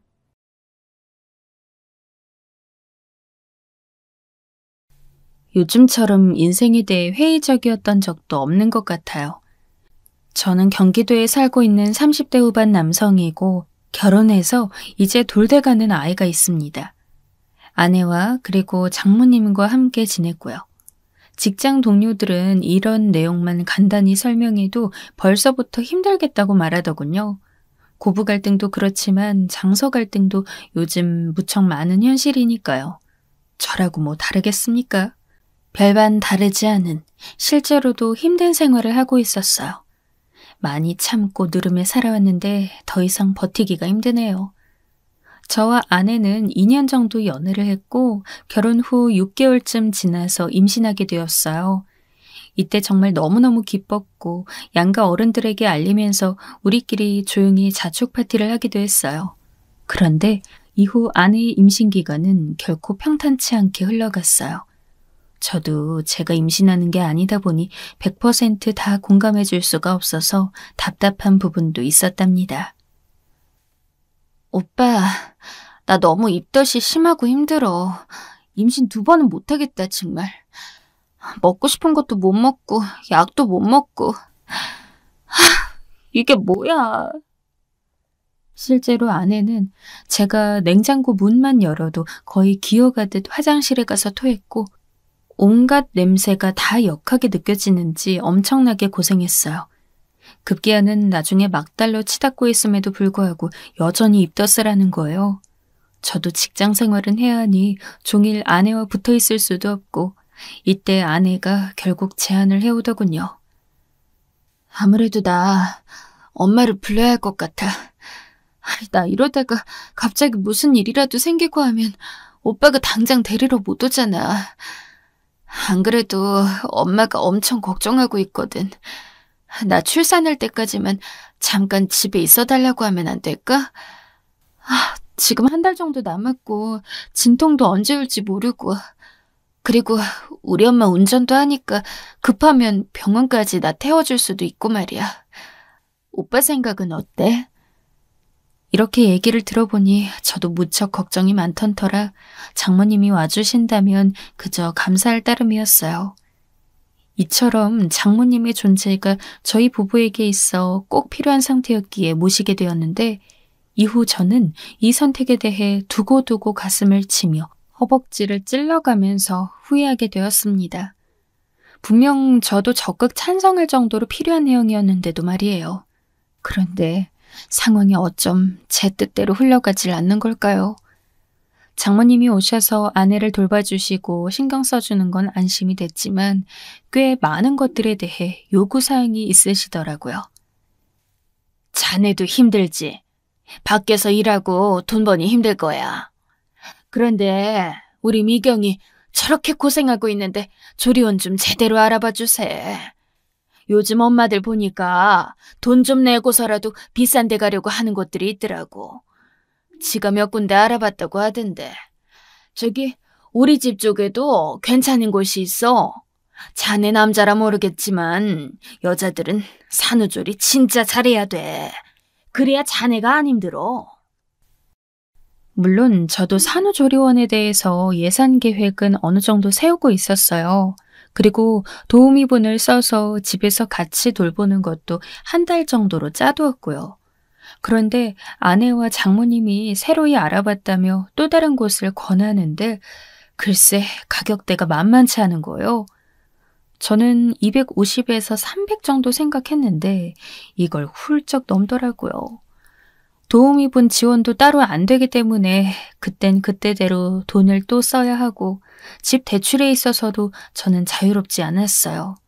아니, 당분간 한동안은 계속 꽤 무거운 짐이 지워질 예정이었고요. 그런데 훌쩍 저런 돈을 지불하기 어려웠죠. 제 표정을 보신 장모님은 계속해서 말씀하시더군요. 이런 데에 돈 아끼면 안 되는 거야, 자네. 여자들이 임신해서 애 낳기까지 얼마나 고생하는지 아나? 더군다나 쟤는 막달까지 입덧을 저렇게 죽어라 하고 있잖아. 저거 절대 흔하고 당연한 거 아니다. 이래서 남자들도 임신을 해봐야 된다니까. 이쯤부터 말씀이 좀 거슬리기 시작하더라고요. 아내가 고생하는 거야. 저도 같이 붙어 있으면서 봤는데 모를 리가 없고 그걸 가볍게 여기는 것도 아니에요. 하지만 우리 부부의 재정은 한정되어 있으니 당연히 그 부분에 대해 멈칫하고 고민할 수는 있는 거잖아요. 그런데 장모님은 제가 망설였다는 것 하나만으로 계속 서운하다고 하시더군요. 게다가 뒤에서 아내까지 원망 섞인 표정으로 절 보고 있는 걸 보니 새삼 되게 허전하고 혼자가 된 느낌이 들었어요. 아내도 고생하고 있지만 아내와 아기 모두를 위해서 나도 돈을 벌고 노력하고 있는데 왜 내 노력은 아무것도 아닌 게 되는 건지 좀 허무하더군요. 아무튼 어른이 말씀하시는 거고 저도 우리 가족에게 있어 중대사이니 더 이상 말이 길어지게 하고 싶지 않았어요. 알겠다고 승낙했고 곧장 예약을 했어요. 이후에 아내는 자연분만으로 고생스럽게 아기를 낳았고 조리원에 있다가 다시 집으로 돌아왔어요. 아내 분만 예정일 기준으로 저도 휴가를 몰아서 썼기 때문에 함께 있었고 장모님과 함께 왔다 갔다 하면서 상황을 보았고요. 집으로 돌아왔을 때에는 도우미분도 함께 고용한 상태였기 때문에 그나마 아내도 좀 쉴 수 있었는데요. 그런데 이상하게 제가 생각한 것과 좀 다르게 상황이 가는 거예요. 도우미분도 있겠다. 거기에도 적지 않은 돈을 들였으니 장모님은 얼마 안 계시다 가실 줄 알았거든요. 그런데 그게 아닌 거예요. 저기 오빠, 엄마 나 때문에 한동안 있어주기로 했어. 내 상태 봐서 몇 달만 더 있다 간대. 미리 말 안 해서 미안해. 전에 엄마랑 대강 얘기했었거든. 나 회복될 때까지 엄마가 다 옆에서 해준다고 말이야. 오빠가 좀 이해해줘? 때가 때이기도 하지만 이쯤 되니 저도 장모님께서 거주하는 기간이 너무 길어지는 것 같아 솔직히 부담스러웠어요. 예전에 아무렇지 않게 잠옷바람으로 거실에 있었는데 이젠 그럴 수도 없고 화장실을 왔다 갔다 하거나 간식을 먹고 야식을 시켜 먹는 것도 괜스레 눈치가 보이는 거예요. 저의 이런 생활 패턴을 썩 마음에 안 들어 하셨거든요. 자네, 그런 것만 먹으면 건강 나빠져. 그러니까 자꾸 살만 찌는 게 아닌가. 애 아빠가 돼가지고 오래오래 자식이랑 같이 살 생각을 해야지. 요즘 젊은 사람들도 암 많이 걸려. 하여간 한국인들은 맵고 짜고 기름진 것들을 많이 먹어대니 위암 환자들이 많지. 자네 그런 상황 되면 우리 미경이는 혼자 어떻게 애 키우고 살라 그러나? 장모님이 뭔가 절 걱정하셔서 하는 말이라는 건 알겠는데 딱 들었을 때 기분이 썩 좋지 않은 화법을 쓰셨어요. 다 맞는 말인 건 아는데 어쩐지 늘 개운치 않은 그런 상황이었죠. 그런 와중에 저희 식구들도 아기를 엄청 보고 싶어 하셨어요. 아버지와 어머니 모두 무척 보고 싶어 하셨고 누나도 자기에게 있어 첫 조카니 무척 간절했고요. 그래서 아내에게 이런 말을 꺼냈는데 그때 돌아온 대답이 조금 당황스러웠어요. 아, 어머님이랑 아버님이랑 형님도 오신다고? 기다려봐. 엄마한테 물어볼게. 저만 이 대답이 어이없게 느껴지는 걸까요? 우리 집에 우리 부모님을 모시는데 왜 장모님의 허락을 받아야 하는 건가요? 막말로 이 당시 도우미분이 거의 아이 케어를 하고 계셨고 장모님은 아내만 봐주실 뿐이었어요. 딱히 저희 가족이 온다고 해서 문제될 게 없는데 말이에요. 저도 순간적으로 기분이 나빠져서 아내에게 물었어요. 왜 장모님께 여쭤봐야 해? 아들 집에 오신다는데 사돈한테 허락을 받을 이유가 있으신 거야? 그러자 이때 아내도 뭔가 예민해진 건지 저한테 확 짜증을 내더라고요. 아니, 왜 말을 그렇게 받아들여? 엄마가 집에 간 것도 아니고 일단 여기서 우리랑 살고 있잖아. 그럼 엄마도 사돈어른이 왔다 갔다 하는 거 불편할 수도 있으니 어디 가 있으라고 하려던 거야. 어머님, 아버님도 아들네 왔는데 우리 엄마가 떡하니 지키고 있으면 불편할 거잖아. 편하게 보시게 하려고 그런 건데 오빠 왜 말을 그렇게 해? 이렇게 말을 하니 저도 할 말이 없었는데다가 이때 도우미분이 출근하셨기 때문에 더 이상 말할 수가 없었어요. 그런데 나름 저 역시 장모님과 길어지는 생활에 있어 쌓인 게 있었는지 이런 일정을 장모님으로부터 컨펌받고 싶진 않더라고요. 저희 가족과 조율을 했고 아내에게 말을 했어요. 우리 가족들은 21일 오전 아니면 24일 저녁 시간대밖에 못 오신대. 자기가 장모님이랑 얘기해보던지 하고 그때 시간 안 되신다고 해도 뭐 어때? 우리 부모님은 불편할 거 하나도 없으셔. 그냥 애기만 잠깐 보고 가신다니까 그렇게 알고 있어. 그랬더니 아내는 이전 싸움을 의식했는지 뭔가 억누르는 듯 했지만 여전히 표정이 안 좋은 거예요.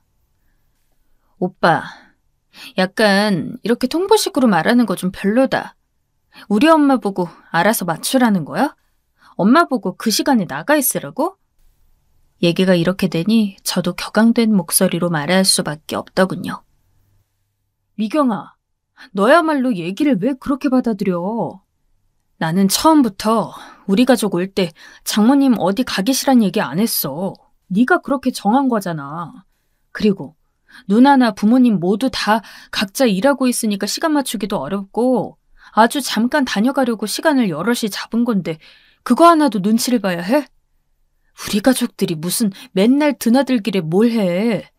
애기 임신한 이후 처음으로 신혼집 오시는 건데 그거 하나도 맞춰드리기 힘들어? 이때 전에 없이 흥분해서 줄줄줄 말하고 있는데 그 순간 문을 탁 열고 장모님이 나오시더군요. 그러더니 대뜸 저에게 한마디를 하시는데 진짜 뚜껑이 확 열리더라고요.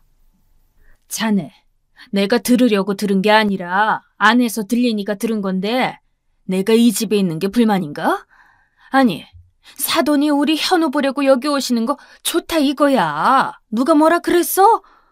그런데 같이 살고 있는 사람들이랑 약속을 다 맞춰보고 조율을 해서 와야지. 그래야 나도 맞이하고 면이 살지 않겠어? 그걸 갖다가 이제 애기 낳고 몸도 힘들어하는 아내한테 그런 식으로 따지는 게 어딨나? 자네, 미경이 고생하는 건 보이지도 않아? 이러면서 또 막달까지 입덧하고 고생한 우리 딸 어쩌고 하면서 그 레퍼토리를 늘어놓으시는데 정말 머리가 어지럽더라고요. 결국 더 뭐라고 하겠어요. 깨갱하고 네네 한 뒤 하지만 우리 부모님 일정은 이러하니 맞춰주십사 부탁을 드렸어요. 끝내 못마땅한 장모님과 아내의 얼굴은 아직도 생각할 때마다 분통이 터질 것 같아요. 아무튼 그렇게 해서 가족들이 집에 왔고 아기 선물에 과일에 아내 용돈까지 준비해서 오셨더라고요. 그날 오셔서 정말 한 30분 정도만 있다 가셨는데도 아내는 여전히 표정이 좋지 않았어요. 아마 저와 다투듯 결정된 일정이라 그런지 자기도 불만이 많았겠지만 저는 그런 태도는 별로거든요. 부부의 일은 부부 일인 거지. 그걸 어른들이 오신 자리에서까지 끌고 올 필요가 있나요? 게다가 우리 부모님도 눈치를 보셨어요. 명훈아, 현우 엄마 뭐 기분 안 좋은 일 있냐? 표정이 영 힘들어 보이네. 애기 낳고 많이 힘든가 보다. 그치?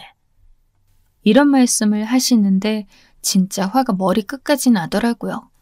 그래도 저 역시 부모님을 너무 오랜만에 뵙는 자리라서 쓸데없이 말을 하지 않았어요.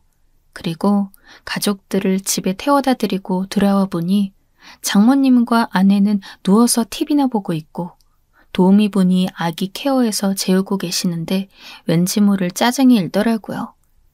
일단 그냥 참고 넘어가고 가뜩이나 이 일도 저에게 꽤 두터운 앙금인데 더 인내심을 테스트하는 일이 일어났어요. 결과적으로 저는 그 인내심을 다루는 데 실패했고요. 바로 시골에 계신 할머니, 어릴 적 부모님이 바쁘실 때 저와 누나를 돌봐주신 할머니가 다녀가시겠다고 하셨거든요. 본가 자체가 여유가 있지 않은 편이고 할머니도 늘 쌈짓돈 어렵게 모아 사시던 분이라 전 늘 애틋한 마음이 있었어요. 어릴 때 매일 해주시던 계란밥이며 오뎅볶음 등 우리 남매에게 할머니는 늘 찡한 존재거든요. 그런데 그런 할머니가 전화를 해오셨더라고요. 명훈아, 할미가 명훈이네 가도 되냐? 우리 명훈이 애기 보고 싶다. 할미가 돌반지라도 쥐어주고 싶어서 돈 들고 간다. 아마 모레쯤 갈 거야. 가도 되겠어? 저는 이때 할머니의 말 한마디 한마디가 다 가슴을 울려서 너무 찡했어요. 돈도 없으실 거고 기초수급자로 생활 중이실 텐데 보나마나 그 돈 조금씩 나누고 절약하고 모으고 하셨을 게 뻔하거든요. 저희 어릴 때 봐주실 때도 그렇게 아끼고 쪼개 쓰던 분이었으니까요. 그런 할머니가 시간 내어 버스 타고 또 타가며 여기까지 올라오신다니 제가 모셔올 수도 없는 상황이라 그게 너무 죄송했어요. 그래서 얼른 알겠다고 전화를 끊고 약간 마음이 걸리긴 했지만 아내에게 말을 꺼냈어요. 그런데 듣자마자 또 바로 미간을 찌푸리더라고요. 이쯤 되니 저도 슬슬 짜증이 났어요. 미경아, 내가 장모님이나 처형 왔다 갔다 할 때 뭐라고 한 적 있어? 너 우리 할머니 결혼하고 뭐 얼마나 봤다 그래. 그리고 할머니가 와서 뭘 얼마나 불편하게 한다고? 현우 돌반지라도 하나 주겠다고 그 어르신이 저 멀리서 오시는 거야. 그럼 감사하게 생각해야지. 이렇게 마냥 짜증낼 일이냐고. 이때 제 말투가 꽤 작정하고 화낸 티가 나서 그런지 장모님은 방에서 나오시려다가 안 나오시고 듣고만 계시더군요. 마주쳐봤자 또 잔소리 들을 게 뻔해서 그냥 옷 걸쳐 입고 밖으로 나가버렸어요. 이윽고 금요일이 되어 할머니가 올라오셨는데요. 직장에서 일찍 퇴근하고 나와서 중간에 할머니를 태웠어요. 할머니는 지문이 다 없어질 정도로 손도 많이 고돼 보이고 그렇게 작은 몸으로 또 뭘 그렇게 손주를 챙겨주겠다고 바리바리 싸우셨는지 몰라요. 매실이며 참기름이며 온갖 것들을 다 들고 오셨더라고요. 아유, 할머니, 뭘 이렇게 많이 갖고 왔어. 이거 다 우리도 사 먹는 건데. 할머니는 아무렇지 않게 말하시더라고요. 명훈이 너 속 안 좋아서 잘 체하자뇨. 그럴 땐 매실이 직방이요. 따뜻하게 끓여서 먹으면 돼. 간만에 할머니와 같이 움직이다 보니 내가 참 내 본가 가족들 많이 못 돌아봤구나 생각이 들더군요. 정작 아내는 본인 가족들과 툭하면 만남을 갖고 저는 거기 낯선 사람처럼 어정쩡하게 껴있는데 말이에요. 아무튼 그렇게 운전해서 집으로 들어갔더니 장모님은 안 보이시더라고요. 아내는 저와 함께 들어서는 할머니를 보더니 넙죽하고 인사는 하더군요. 할머니는 손주 며느리가 귀여우셨는지 연신 손을 잡고 놓질 않으셨고요. 그래서 저도 좀 딱딱해진 마음을 풀고 아기를 보여드리려고 하는데 아내가 방에서 아기를 안고 나오는데 여전히 똥 씹은 표정인 거예요. 할머니, 여기 아기 보세요. 이제 막 자다 깼어요. 할머니는 활짝 웃으면서 차마 만져보지는 못하니 눈으로만 보시더군요. 그러면서 잔뜩 거칠어진 손으로 아내의 손을 잡더니 아기 반지 해주라면서 누르스름한 봉투를 주시는 거예요. 이거 받아. 내가 준비해왔어. 고생이 아주 많았어. 짠하네 그랴. 그런데 사실 각 가족들에 대한 마음이 온도가 아무리 다르겠지만요. 아내는 내내 얼굴을 펴질 않고 아주 꼿꼿한 자세로 받기만 하는 거예요. 그러더니 휙 일어나서 방을 나가버리더군요. 슬슬 짜증이 쌓이려던 찰나 시계를 보니 어느새 저녁 7시가 된 거예요. 저도 예상은 하고 있었지만 아무래도 시간대가 생각보다 늦어졌고 그렇게 먼 시골도 아니지만 다시 되돌아가긴 좀 무리가 있을 것 같았어요.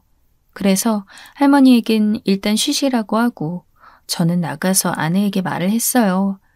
솔직히 별로 말을 걸고 싶은 기분은 아니었지만 어쨌든 얘기를 했는데 아내 반응에 저는 눈이 확 뒤집어져 버렸고 아기가 깨건 할머니가 놀라서 나오시건 간에 고함을 막 지르게 되었습니다.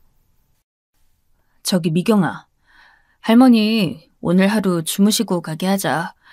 나도 예상한 건 아니었는데 그래도 시간이 너무 애매해서 얼른 저녁 같이 준비해서 먹고 일찍 쉬시라고 할게.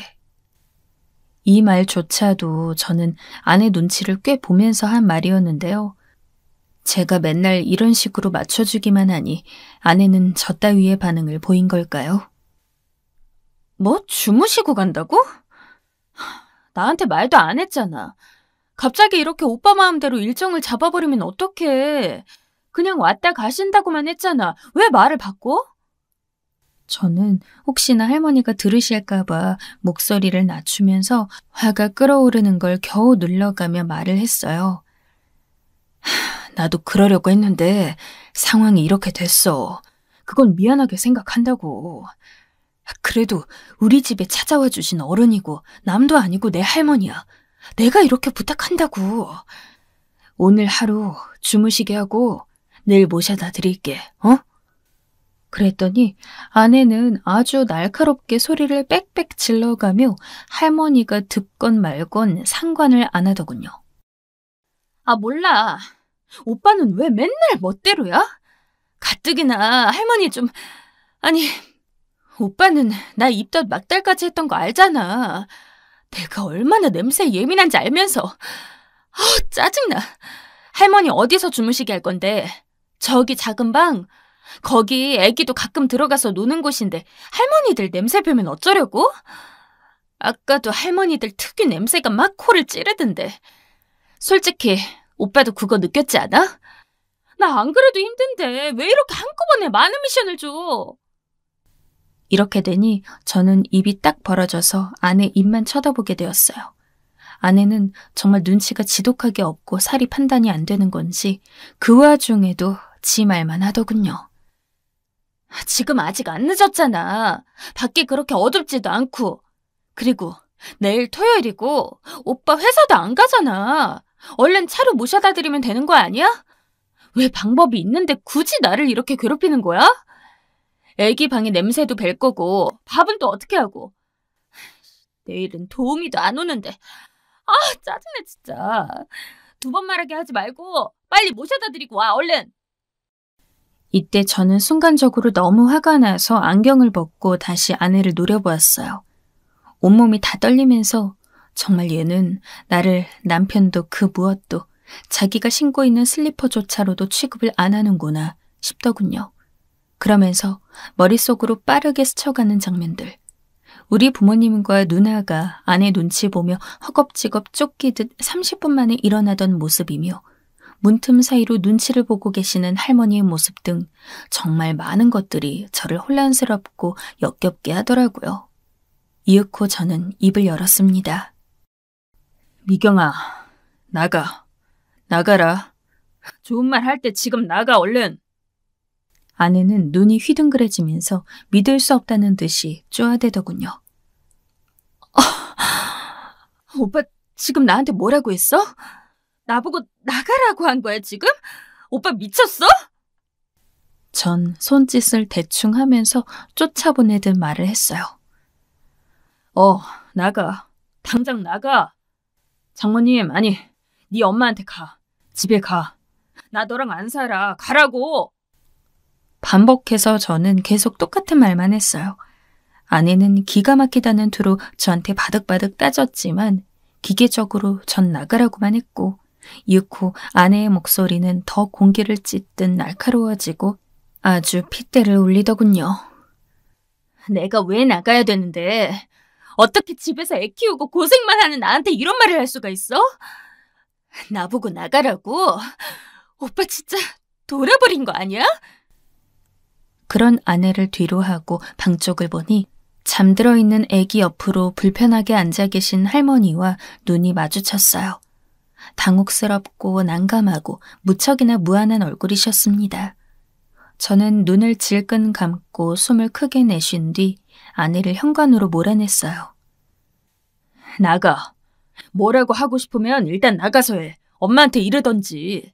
네가 밖에 나가서 집에 가는 건 미친 짓이고 우리 할머니가 집에 가는 건 당연한 거야? 너 우리 가족들이 우습냐? 아니, 내가 우스워? 너 하라는 대로 다 맞춰주고 장모님이랑도 벌써 이게 몇 개월이냐? 나 몇 달을 기약 없이 니네 엄마 모시고 군소리 없이 살았어. 그런 나한테 내 돈 주고 산 집에 내 가족 요 1년 사이 딱 2번 불렀어. 그런데 내가 이렇게 대역죄인이 되어야 한다고? 너 양심 있으면 길 가는 사람 붙잡고 물어봐, 어? 진짜 쉴 새 없이 입에 모터 달린 듯 말이 따다다 나오더군요. 아내도 제가 안경까지 벗어던지며 화내는 모습을 본 적은 없으니 갈수록 입을 다물고 저를 노려보더니 이내 딴 곳을 쳐다보며 외면하더라고요. 야, 다 싫으면 이혼해. 나도 싫어. 내 집에서 내가 내 새끼 한번 퇴근해서 안아보는 것도 눈치 보이고 이 집에서 뭐 라면이라도 끓여 먹고 옷 갈아입고 어디 나가는 것도 눈치 보이고 나 진짜 많이 참았다. 도우미를 이렇게 계속 쓰도록 내가 이래서 돈 벌고 있다는 생각은 안 하냐? 근데 뭐? 네가 고생을 해? 뭔 고생을 했는데 그렇게 힘들어 죽겠으면 엄마 집 가서 거기서 살아. 난 네 장단 못 맞춰. 일단 우선 나가. 택시를 부르던지 알아서 가라고!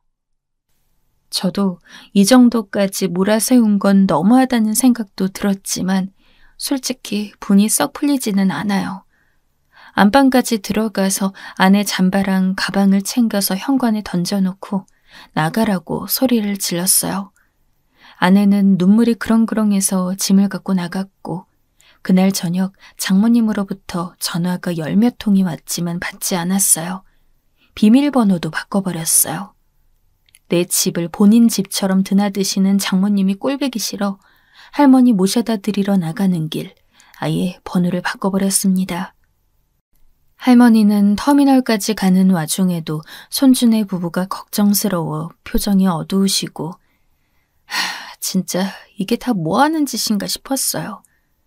누나한테 부탁해서 집에 와서 아기를 봐달라고 했고 당분간 누나에게 얼마간 아이를 부탁하려고 돈을 얼마 정도 주었어요.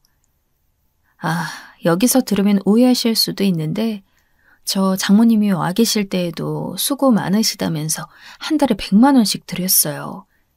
정작 애기 봐주는 건 도우미가 다 하고 장모님은 그냥 아내랑 배달 음식 시켜 드시고 TV 보고 누워 계신 게 다반사였는데 말이에요. 아내가 애 낳고 힘들었다지만 딱히 그 기간 동안 병원을 다녀야 할 정도로 힘든 것도 아니었고요. 밤에도 저나 아내가 번갈아 가면서 애기 봤지 장모님은 주무시게 했거든요. 다시 생각해봐도 제 잘못이 크네요. 제가 스스로 무덤을 팠던 것 같아요. 만만하게 보일 자리를 다 파서 스스로 무덤 안으로 들어가 놓고선 그걸 흙으로 덮고 삽질한 사람들을 욕했던 것 같아요. 아내는 꼴에 자존심은 있어서 절대 전화 안 하고 장모님은 어디 자기 딸을 쫓아내냐며 당장 와서 사과하라는 협박 문자만 매일 보내세요. 그걸 보니 다시 회복해볼 의지가 정말 조금도 안 생기네요. 솔직히 장모님한테도 쌓인 게 너무 많아서 다 들이받고 싶지만 더 지저분한 싸움 만들기 싫어 참을 뿐이에요. 전 무슨 수를 써서라도 이 여자, 이 집안이랑 이혼할 겁니다. 여기까지 제 넋두리 들어주셔서 감사합니다.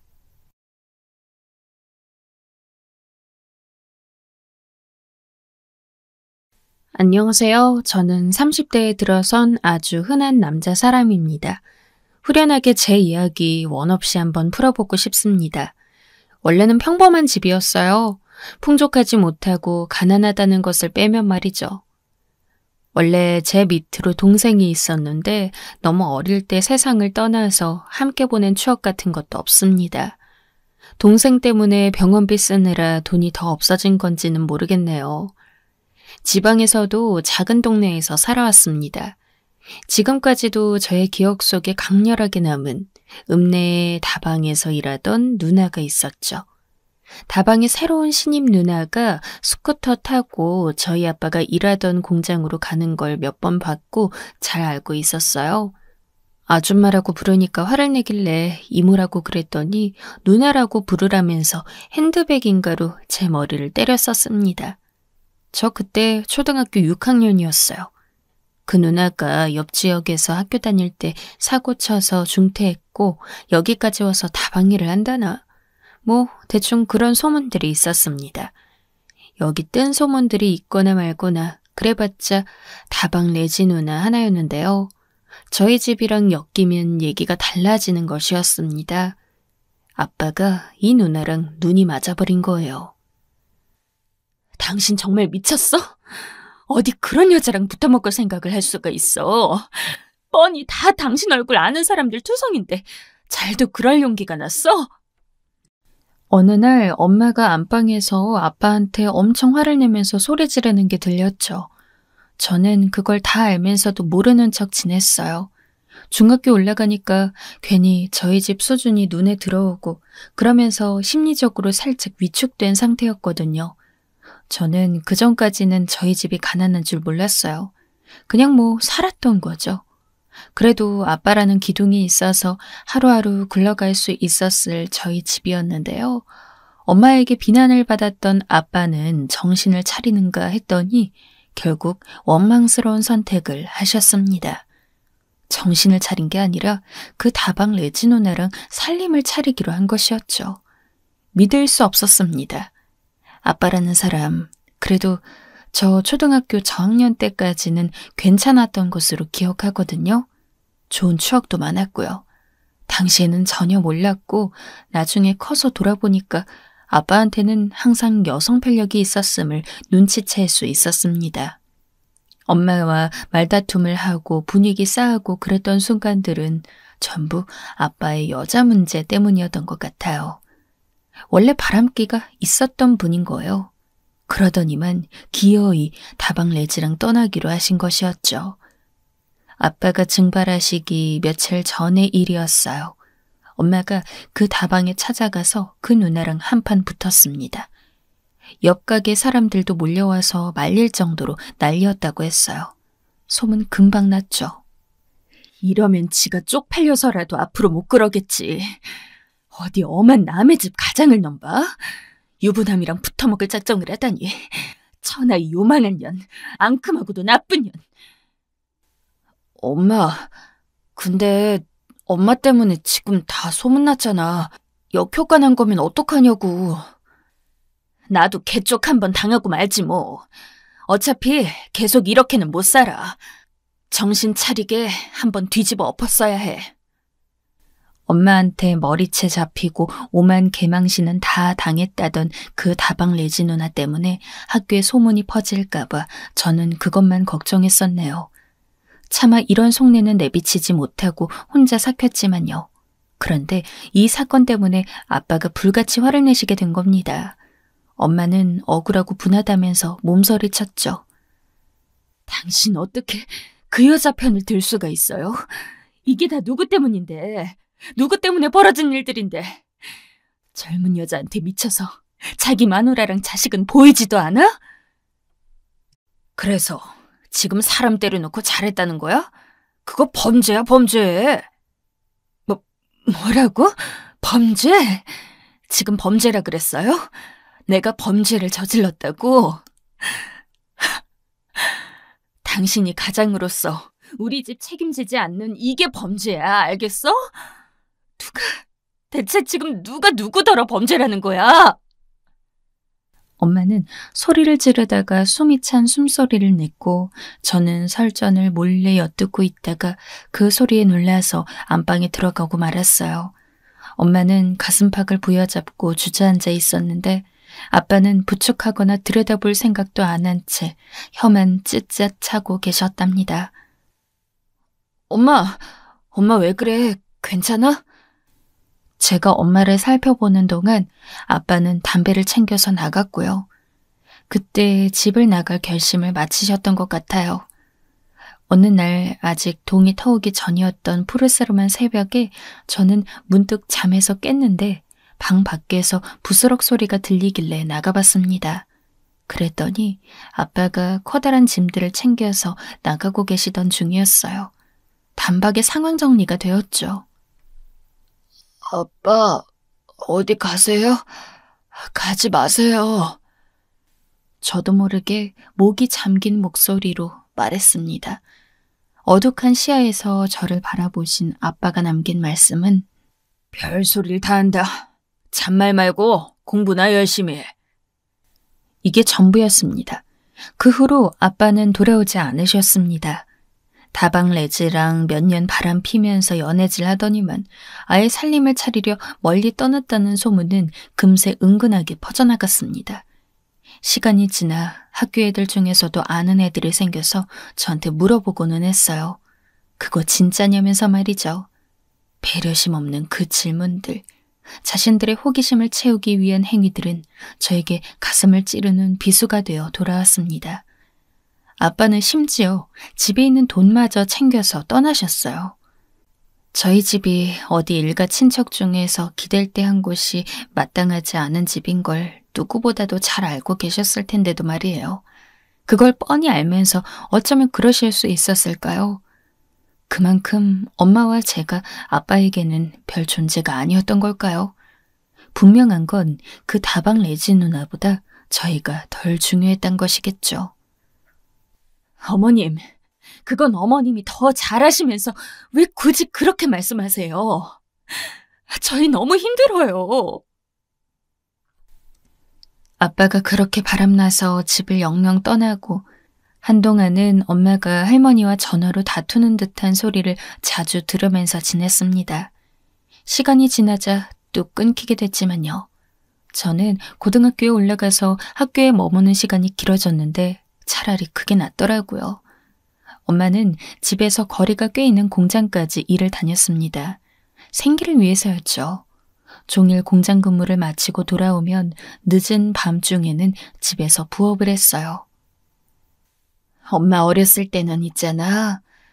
문고리에 실 걸어놓고선 매듭 짓는 소일거리도 했었다. 그게 그땐 집안 여자들 부업이었던 거지. 엄마는 작업복에 실밥을 제거하는 부업 일을 하면서 이런저런 얘기를 많이 했었습니다. 작업복 큰 거는 한 벌당 150원, 작업 토시는 50원짜리였어요. 한 더미 수북하게 쌓인 것을 다 끝내봐야 큰 돈은 되지 않았지만 엄마는 그것이라도 벌길 원했습니다. 침침한 눈으로는 검수하기 힘들다 해서 제가 이를 거들었죠. 너 공부 열심히 하고 있지? 그 모의고사인지 이번에 점수 잘 나온 거 맞아? 전보다는 올랐어. 이번 거가 어려워서 다 평균이 내려가서 점수가 그런 거야. 등급은 올랐어. 그래? 잘하고 있네. 엄마 아빠가 너한테 좋은 머리 물려주지 못해서 늘 미안한데. 엄마가 무의식적으로 아빠를 입에 올릴 때면 저는 민망해서 모른 척하는 게 태반이었으나 가끔은 물어보기도 했습니다. 엄마, 아빠는 정말 이대로 계속 안 돌아오실까? 에휴, 모르지. 그런 뻔뻔스러운 인간. 의리 하나 없는 인간. 나가서 뒤지든지 잘 살든지 알아서 자기 팔자 꾸려서 살겠지 뭐. 저는 늘 아빠가 원망스러웠습니다. 어렸을 때는 아빠가 슈퍼맨인 줄로만 알았는데 고작 이런 어른이었다니 실망감이 이루 말할 수 없이 컸습니다. 대학 입시 준비를 하면서 미래를 설계해 나가는 친구들이 생겨갈수록 아빠가 더욱 싫어졌어요. 벌이도 시원치 않지만 저축이 없으니 허리띠를 졸라매야 하는 집안 형편은 늘 힘들었습니다. 엄마랑 롯데리아에서 1+1의 세일을 하면 그 기간에 맞춰 가서 양껏 먹는 게 저희의 외식이었어요. 햄버거 엄청 따끈따끈하다. 이거 콜라 엄마가 더 마셔도 돼. 난 됐어. 한창 먹을 나이에도 햄버거 외식에 행복해하고 싼 수입산 고기 사다가 집에서 구워 먹으면 그것으로 사치라고 여겼던 저를 엄마는 안쓰러워했어요. 네 친구들도 다 너처럼 속이 깊으니? 아, 무슨 소리야. 다 내 나이쯤 되면 철들고 그러는 거지. 다 그래. 애들이 철 빨리 드는 것만큼이나 어른 입장에선 속상한 것도 없어. 엄마의 말이 의미심장하게 들렸어요. 그리고 슬펐습니다. 살림 차리려고 야반도주 했으면서도 엄마와 혼인 상태 유지인 것을 보면 어디 가서 재혼을 안 했을 아빠, 그게 너무 웃겼습니다. 연락 한 통 없는 사실보다 그게 더 우스웠습니다. 난데없이 객사한 건 아닐까 가끔은 그런 생각도 해봤었죠. 저는 그저 그런 대학교에 들어갔어요. 어차피 좋은 대학에 못 가는 성적이면 집에서 통학할 수 있는 조건이 최우선이었으니까요. 그래도 일부 장학금 지원이었으니 나름 성공이었습니다. 취업준비생 따위 되고 싶지 않았기 때문에 졸업하고 금방 흔한 중소기업에 취업했어요. 이제 내가 돈 버니까 엄마는 좀 쉬어라 제발. 네가 돈 벌면 얼마나 번다 그래. 그리고 엄마도 집에 들어앉아 있어봐야 할 거 없어. 그럴 바엔 나가서 돈 몇 푼 벌어오는 게 나아. 엄마는 식당에서 서빙 겸 주방 보조 알바를 하고 있었습니다. 젊은 부부가 차려서 깔끔한 식당이었어요. 엄마만한 사람 못 구한다면서 엄청 잘해주셨기 때문에 고마운 분들이었습니다. 그런데 어느 날 제가 근무하던 중에 전화를 받았는데 식당 남자 사장님이었어요. 엄마가 쓰러져서 병원에 와 있다고 하시는 겁니다. 깜짝 놀라서 제가 그 길로 병원에 튀어갔었어요. 그날 엄마는 바로 응급수술을 받았습니다. 병원에서는 조금만 더 늦었다면 정말 큰일 날 뻔했다고 알려줬습니다. 보통 이 골든타임 놓쳐서 목숨 잃거나 후유증 크게 남는 건데 저희 엄마는 운이 좋았다고 병원으로 가야겠다는 빠른 판단이 사람 제대로 살린 거라고 했습니다. 엄마가 출근할 때부터 속이 좀 안 좋았다고 말한 것을 사장님 부부께서는 유심히 들어왔다고 해요. 그러다가 엄마가 중심 잃고 쓰러지자마자 이건 단순히 현기증이라든가 그런 게 아님을 직감하시고 무조건 병원으로 모셨다고 합니다. 장사 도중이었는데도 말이에요. 만일 엄마가 일터인 식당이 아니라 집에서 혼자 있을 때 그런 증세가 일어났다면 과연 어떻게 됐을지 생각해보니 정말 무서웠습니다. 병원에서는 엄마의 건강 상태 자체도 좋지 않다고 했고 일을 쉬는 게 낫다고 권유해줬습니다. 사장님 부부 두 분께 큰 감사 인사를 드리고 엄마는 일을 그만두었어요. 옛날에 너네 동생 얼굴 기억나? 아니, 사진 보면서 그랬구나 하는 거지. 내 기억으로는 안 나. 나도 완전 어릴 때였잖아. 그치? 너무 일찍 가버려 그런가. 슬픔보다 허망함이 컸던 것 같아. 왜 이토록 어린아이가 고통을 받아야 하는가. 전부 엄마인 내 잘못이 아닐까 죄책감도 엄청났고, 그래서 사실 아이를 또 가지려고 했었어. 그런데 그러질 못했지. 그랬었어? 난 처음 듣네. 그런데 왜 안 가졌어? 너 몰랐지? 엄만 자궁이 없어. 드러냈거든. 뭐 진짜? 어쩌다가? 언제 수술했었는데? 임신 준비를 할 생각이었는데 역으로 자궁 적출을 해야만 했다니. 지금 생각해도 참 어이가 없어. 어디 가서 무슨 개짓거리를 하면서 살고 있을지 알 수도 없는 그 인간, 네 아빠라는 사람이 나한테 성병을 옮겼었거든. 그런데 당시에는 내가 무지해서 그게 성병이 옮아 그런지도 몰랐지 뭐야. 의사들도 정확히 얘기를 안 해줬었어. 이 나쁜 놈들 같으니. 멀쩡히 달고 살던 기관 하나 없어졌으니 몸이 그 후로 온전했겠니. 멀쩡한 사람들도 많다던데 난 운이 나빴는지 후유증으로 좀 힘들었던 것 같아. 엄마가 허심탄회하게 옛일을 털어놓았던 날, 저는 그 얘기를 듣고 분노가 치밀어 올랐습니다. 이런 과거가 있었다니 꿈에도 모르고 지내왔었으니까요. 웬 다방 여자랑 눈이 맞아 홀랑 떠나버린 아빠에 대한 증오는 더욱 거세졌습니다. 10년이 넘도록 감감무소식이었지만 저의 가슴 속에서는 늘 증오심이 피어오르고 있었죠. 그래도 여자친구를 사귀면서 저의 정서라든지 일상이 많은 안정감을 찾는가 했습니다. 그런데 잘 지내고 있던 시기에 회사 사정이 안 좋아졌어요. 월급 한 달 밀린 상태에서 안 좋은 소문이 돌고 회사 분위기가 처참하니까 불안했습니다. 결국은 회사가 망했어요. 부도가 나서 저는 일자리를 잃게 되었습니다. 회사에서 알게 된 사람의 추천으로 그 후에 제가 주식을 시작했어요. 주식이라는 신세계에 저도 발 한번 담가보면서 쏠쏠한 이득을 보고자 했습니다만 저는 그간 벌어두었던 돈마저 몽땅 날리고 말았습니다. 회사가 망한 것보다도 더욱 순식간이었어요. 애초에 저 같은 초보자가 겁도 없이 그런 식으로 덤벼들 게 아니라 제대로 공부를 하고 시작했어야 맞는 것이었는데 후회가 막심했습니다. 여자친구랑 헤어지면서 저는 우울의 늪으로 빠져들었습니다. 모든 것을 되돌리고 싶었으나 이미 늦어 있었어요. 엄마의 건강 문제로 자잘하게 병원도 다녀야만 했고요. 돈 나갈 구석은 항상 있었죠. 그런 상황에서 제가 모든 돈을 날려버린 거예요. 엄마와 함께 드디어 이사를 꿈꾸고 있었기 때문에 더더욱 현실을 받아들이기 어려웠습니다. 제 손으로 모든 걸 망쳐놓았다는 패배주의가 저를 휘감았습니다. 진짜 피눈물이 철철 흐르는 것 같았어요. 모나디 모난 저의 마음속엔 아빠를 향한 지독한 원망이 커져만 갔습니다. 왜 내가 이렇게 비참한 역할이 되어야만 하는지 이해할 수가 없었어요.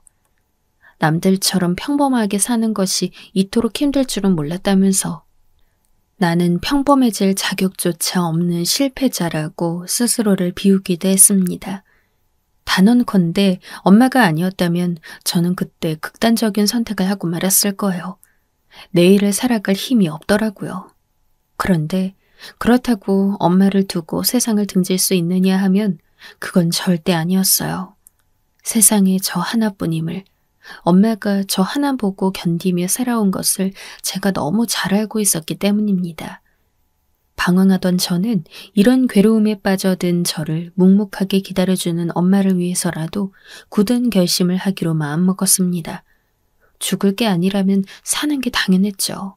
그렇다면 앞으로 살아가기 위해서는 돈을 벌어야 한다는 사실이 자명해 보였습니다. 저는 마음가짐 굳세게 먹고선 바로 제 취업에 뛰어들었습니다. 역시나 그저 그런 조건을 지닌 중소기업이었어요. 하지만 감지덕지라는 자세를 가지고 다니기 시작했습니다. 새로 들어간 회사에 적응이 되자 저는 돈을 조금이라도 더 벌기 위해 편의점에서 저녁 알바까지 섭렵하게 되었어요. 퇴근해서 집에 들어가 저녁을 빨리 먹고 옷을 갈아입고 준비를 한 다음 집에서 도보로 갈 수 있는 편의점 알바 현장으로 출발이었습니다. 알바하면서 옛날에 엄마 모습이 계속 생각났어요. 종일 공장일 하고 마치면 집에 재빨리 와서 저녁 차려놓고 집안일하고 부업일을 시작했던 엄마의 당시 하루하루. 그 모습을 보고 자랐던 저는 지금의 고된 하루하루를 탓하지 않기로 했습니다. 엄마에 대한 감사와 존경으로 매일을 버텨내자고 스스로에게 파이팅을 불어넣었죠. 그리고 몇 달이 흘렀습니다. 알바 끝나고 집으로 가는데 그 야심한 시각에 누가 저희 빌라 앞에 있는 거예요. 입구에 사람 하나가 쭈그려 앉아 있는데 딱 봐도 노숙자인가 싶었습니다. 서늘한 가을밤 날씨에 이런 데서 있냐고 속으로 혀를 찢찢 차고 있는데 제가 가까워지니까 그 사람이 비틀대며 자리에서 일어나는 거요. 그러더니 제 이름을 불렀습니다. 제가 놀라서 걸음을 늦추고는 그 사람을 유심히 살펴보았습니다. 아빠? 무의식적으로 저는 그 사람의 정체를 간파하고 말았습니다. 머릿속의 인지보다도 말이 먼저 나갔어요. 지저분한 몰골의 노숙자 같은 사람이 분명 제 아빠가 맞다는 판단이 든 순간 몸에 소름이 오소소 돋아났습니다. 제가 이를 꽉 악물고 아빠를 지나쳐 빌라 안으로 들어가려는데 목소리가 저를 잡았습니다. 혹시 네 엄마 아내 없냐? 계속 불이 꺼져 있길래. 외할머니네 가 계시는데요. 뭐? 그 먼 데를 왜? 외할머니 요즘 건강이 많이 안 좋으셔서요. 보러 가셨는데요. 그래. 그런데 네 엄마 건강은 그럼 괜찮고? 어디 달난 데는 없고? 아빠의 말에 저는 순간 화가 머리 끝까지 차오르고 말았습니다. 다시 몸을 돌려서 이제는 저보다 한 뼘 이상 키가 작아진 아빠를 내려다봤습니다. 예전에는 아빠가 저보다 조금 더 컸었는데 이제는 역전이 된 상태였죠. 저는 그 사실에 희열이 들면서도 한편으로는 측은지심 역시 들었습니다. 제 엄마이기도 하지만요. 당신 아내잖아. 그렇게 걱정되고 궁금했으면 진작 찾아왔어야지. 전화 한 번, 아니 무슨 메모 한 장 편지 한 통이라도 보내본 적 있으세요? 무슨 낯짝으로 여길 찾아오신 건지 알 수가 없네. 여긴 왜 오신 건데요? 이제 와서 왜요? 무슨 생각으로? 어디 이유나 들어볼게요. 참고로 여기 집 이제 저랑 엄마 집이에요. 당신과는 상관없는 장소예요. 행여나 들어올 생각 꿈도 꾸지 마시고요. 난 그저 배가 고프니까, 너무 배가 고파지니까 집 생각나서 왔다. 배고프시면 밥을 사 드시면 되죠. 어디 구걸이라도 해서 얻어 드시든가 무료급식 이런 거라도 찾아보시든가요. 네 엄마랑 너랑 이렇게 셋이 둘러앉아 먹는 게 나한테는 그게 바로 밥이었다. 다른 게 아니라 그게 밥이었어. 말문이 막히더라고요. 왜 이렇게 초라해지셨냐고 힘껏 원망하고 죽도록 화를 낼 수도 없게 사람 힘 빠지게 실이 왜 이토록 작아지셨냐고 그렇게 묻고 싶었습니다. 그런 말들은 입안으로 삼켜두고 저는 짧은 인사만 남겼어요. 이만 가세요. 아빠는 아무 대꾸도 하지 않으셨고 저는 집으로 올라갔습니다. 토요일이니까 알람도 안 맞추고 늘어지게 잘 요량이었어요. 자고 일어나면 이 악몽 같은 상황은 정리되어 있을 거라고 믿으면서도. 그런데 진짜 한숨도 못 잤습니다. 잠이 오지 않아서 계속 뒤척이다가 화장실만 몇 번 가고 그랬네요. 해가 밝아온 곳에 저는 결국 옷 걸쳐 입고 내려가 봤습니다. 그리고 저는 맥이 풀리고 말았습니다. 아빠는 빌라 입구 끝자락에 걸터 앉아 계셨어요. 쭈그려 앉아있는 그 뒷모습이 이루 말할 데 없이 비참해 보였습니다. 설마 집도 없으세요? 가실 데 없냐고요? 제가 대뜸 물으니까 몸을 웅크리고 계시던 아빠가 움찔하면서 일어나더라고요. 밝아진 시야에서 보니 아빠의 행색이 더 구질한 것에 만감이 교차했습니다. 아니야, 갈 데 있어. 정말이다. 그럼 가세요. 남의 집 앞에서 계속 이러고 있지 말고요. 배고파서 이러고 있는 거였다. 가면 거기는 먹을 게 없거든. 원망한 세월이 얼만데 보람도 없이 아빠의 입에서 그런 말이 나오자마자 왜 울컥해졌는지 모를 일입니다. 저는 다시 집에 올라가서 겉옷과 지갑을 챙겨서 나왔습니다. 오세요. 제가 짧게 뱉고 먼저 걸어가니까 아빠가 주춤하면서도 저를 따라오셨어요. 저는 집에서 가까운 백반집으로 갔습니다. 늘 아침 식사 됩니다 라고 크게 적혀 있었기에 익히 봐뒀었거든요. 저도 처음 가보는 것이었죠. 지금 집에 밥 차릴 거 없어요. 여기서 드세요.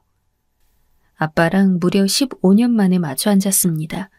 저의 기억 속과는 달리 꾀죄죄한 몰골의 아빠는 배가 고프다고 하셨던 것과는 달리 메뉴판에는 관심도 없고 저만 빤히 보시더라고요. 저는 그것을 알고 괜히 시선을 피하면서 멋대로 된장찌개 2인분을 시켰습니다. 반찬으로 미역줄기 볶음이 있길래 아빠 쪽으로 밀어넣었어요. 분명 그거 좋아하셨거든요. 왜 이런 게 선명한지 모를 일이었죠. 어떻게 사셨는지 궁금하긴 했습니다. 왜 아니겠어요? 그런데 묻기 싫었어요. 아빠의 얼굴이 아주 시커먼 색으로 된 걸 보니까 속이 갑갑했습니다. 아빠는 밥을 반쯤 드셨을 때 저한테 넌지시 물어보셨어요. 그간 어떻게 지냈냐고요. 저는 그냥 엄마랑 둘이 행복하게 살아왔다고 했습니다. 아빠는 대답이 없으셨어요. 그런데 아빠가 밥값을 주겠다고 저한테 계좌번호를 달라 했습니다. 카운터에 가더니 거기서 메모지랑 볼펜을 가져오셨어요. 제가 어이가 없어서 거절했죠. 내가 네 아버지로서 지난 세월 용돈도 못 줬는데 이거라도 줘야 하지 않겠냐? 제법 단호하게 그러길래 저도 씨름하기 싫어서 제 주거래 계좌를 적어드렸습니다. 아빠가 그걸 빤히 보더니 고이 접어서 지저분한 외투의 안주머니에다가 넣으셨어요. 가세요? 어디 가시는데요? 식당을 나오자마자 아빠는 저희 집의 반대편으로 걸어가셨어요. 잘 먹었다. 모처럼 체하지도 않고 밥 한 공기 비워지는 걸 보니까 역시 가족하고 먹는 밥이래야 넘어가나 보다. 아빠는 제 질문에 동문서답하고선 계속 걸어가셨습니다. 저는 그 뒷모습이 완전히 사라져 시야에 보이지 않게 될 때까지 바라보고 서 있었어요. 주말 지나고 엄마가 돌아왔는데 입이 안 떨어졌습니다. 차마 아빠 얘기를 못 하겠더라고요. 혼자 머리 싸매면서 다음 날도 일을 하고 있는데 모바일 뱅킹에서 알림이 뜨는 거예요. 입금 알림이길래 눌렀다가 하마터면 제자리에서 자빠질 뻔했습니다. 억 단위의 숫자. 웬 돈벼락인가 싶어 깜짝 놀랐습니다. 그런데 돈을 보낸 사람이 저희 아빠인 거예요. 이름 보고서 소스라 쳤습니다. 그리고 집으로 아빠의 편지 한 통이 와 있었습니다. 퇴근길에 발견하고선 품에 넣었다가 편의점 알바하면서 한가할 때 열어봤어요. 아빠가 시한부 환자라고 고백한 것이 적혀 있었는데 그걸 보고 정신이 아득해졌습니다. 죽을 날 받아놓으니까 왜 이렇게 무섭고 모든 것이 부질없게 느껴지는지. 죽기 전까지 누리다 살다 가는 것이 나에겐 의미가 없더라. 공허함만 남았다. 의사는 내게 시한부 선고받고 걸린 우울증이라고 했지만 내 생각은 다르다. 이건 그리움이다. 지난 날에 대한 회고이다. 아들아, 아침 식사값은 내가 지난날 모은 재산이다. 이것으로 고급 아파트를 사진 못할 것이다. 그러나 직장을 마치고 아르바이트까지 하는 수고를 관둘 수는 있을 것이다. 네 엄마의 여생을 편하게 할 수도 있을 것이다. 부탁한다. 너는 우리 집의 가장이니까. 모든 걸 탕진하고 노숙자가 되신 게 아닐까 싶었던 아빠는 나름 재력가였습니다. 지난 날을 대체 어떻게 보내오신 건지 궁금할 따름입니다. 아빠는 당신께서 돌아가시면 저랑 엄마에게 연락이 갈 거라고 그렇게 적어 놓았습니다. 저는 이 사실을 엄마에게 알리고 싶어서 그럴 작정인데요. 그렇게 되면 엄마는 아빠를 찾자고 하실지, 그렇다면 어떻게 찾아야 하는지 머릿속이 복잡합니다.